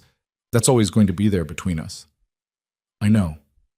But I'm choosing this now, choosing you, choosing us, not because I have to, but because I want to." She looked up at him, saw her own complicated feelings reflected in his dark eyes. "That's worth something, isn't it?" "It's worth everything." Luca's hand came up, cupped her face with the gentleness he showed more and more often now. "I don't deserve the choice you're making, but I'll spend the rest of my life trying to be worthy of it." When he kissed her, it was different from the mechanical press of lips at their wedding ceremony. This was real, wanting and tenderness, and the fierce complexity of two people who'd fought their way to partnership through violence and strategy and sheer stubborn will. Mara kissed him back, choosing connection over distance, partnership over resentment, future over past. She'd never get back what had been taken from her. But standing in the darkness with a man who'd become her equal instead of her captor, she discovered something unexpected. She didn't want her old life back anymore. This new life, dangerous and complicated and built on foundations that would have terrified her 6 weeks ago, was hers in a way nothing else had ever been. Hers because she'd fought for it, survived it, mastered it. Hers because she'd chosen to stay not out of fear, but out of power. They walked back to the brownstone hand in hand, made plans with Sophia for the Foundation's first initiatives, drove back to the penthouse that was finally fully repaired. The master bedroom looked exactly as it had before the attack, all evidence of violence erased. But everything was different now. The bed wasn't a battleground anymore. The penthouse wasn't a prison. Luca wasn't a captor. He was a partner, an equal, someone who'd learned to listen instead of just command, to value her mind as much as her appearance, to see her as essential rather than ornamental. Mariquin DeSantis, because she'd decided to keep both names, her history and her present intertwined, fell asleep that night wrapped in silk sheets in Luca's arms, planning their next moves in the campaign to transform his empire into something that served instead of just extracted. She'd been sold into this marriage. That truth would never change. But she'd chosen to stay, chosen to fight, chosen to build something real from the wreckage of forced vows and impossible circumstances. And in the end, that choice made all the difference. The Foundation launched 6 months later, funding shelters and legal aid and escape routes for people trapped in situations they couldn't control. Tony's sister was the first person they helped. Full scholarship to college, security detail until Costello's remaining allies were neutralized, a future that was hers to choose. The legitimate businesses followed, slowly transforming blood money into clean investments. Real estate, technology, import-export companies that actually imported and exported legal goods. It took 3 years to fully transition, 3 years of careful negotiation and strategic repositioning, and occasionally still necessary violence against those who couldn't accept the change. But it happened. The DeSantis name became associated with philanthropy as much as fear, with building instead of just breaking, with partnership instead of domination. And through it all, Mara stood beside Luca, not behind him, not beneath him, but beside him as equal. The wife who'd been bought became the partner who'd been chosen. The prisoner became the architect of transformation. She never forgot how it started, never pretended the Foundation wasn't tainted by how they'd met, but she also never stopped building something better from the wreckage, never stopped pushing Luca to be more than the monster his father had trained him to be. They were dangerous together, strategic, powerful in ways that had nothing to do with violence and everything to do with understanding how to read people, how to build loyalty, how to transform enemies into allies. And somewhere in the transformation of his empire, in the building of their foundation, in the late-night planning sessions and the fights and the reconciliations and the choosing each other again and again, they fell in love. Not the fairy tale kind. Not the kind that erased the violence of their beginning or pretended their hands were clean, but real love, complicated and hard-won, and built on mutual respect and genuine partnership and the understanding that they'd both been changed by what they'd survived together. On their 5-year anniversary, Luca took her back to the church where it all began. The same sanctuary, the same altar, but different circumstances entirely. "I know we can't redo this," he said, standing where he'd stood when she'd walked down the aisle in a dress she didn't choose. "I know I can't take back forcing you into vows you didn't want to say, but I wanted to ask you something I should have asked 5 years ago." He pulled out a small box, opened it to reveal a ring that was nothing like the ostentatious platinum and diamonds he'd given her at their wedding. This was simple, elegant, a single emerald set in gold. "Mariquin DeSantis," Luca said, and his voice shook with an emotion he'd learned to show instead of hide. "Will you choose to marry me? Not because you have to, not because of debt or obligation or strategy, but because you want to. Because you choose this. Choose us. Choose the life we're building together." Mara looked at the ring, at the man kneeling in the church where he'd claimed her as property, and somehow become the person she trusted most in the world. She thought about this past 5 years, the violence and the strategy and the slow transformation of monster into partner. She thought about the foundation bearing Sophia's name, about the businesses they'd built, about the empire they'd transformed. She thought about choice, about power, about becoming someone she never imagined through circumstances she never wanted. "Yes," she said, taking the ring from the box and sliding it onto her finger beside the platinum band she'd never removed. "I choose you. I choose us." I choose this life we've built from impossible beginnings. Luca stood, pulled her close, and kissed her like they were the only two people in the world. Maybe they were. The only two people who could understand what they'd survived, what they'd built, what they'd become. The church was empty except for them. No witnesses this time, no armed guards, no fathers paying debts with daughters. Just two people choosing each other with absolute freedom and absolute certainty. They left together as they'd entered, hand in hand, partners, equals, and walked out into the sunlight of a life they'd fought for and earned and chosen every single day. It wasn't the ending Mara would have written 5 years ago, back when she was just a graduate student studying criminal psychology from safe distance. But it was hers. Completely, absolutely, undeniably hers. And in the end, that was all that mattered.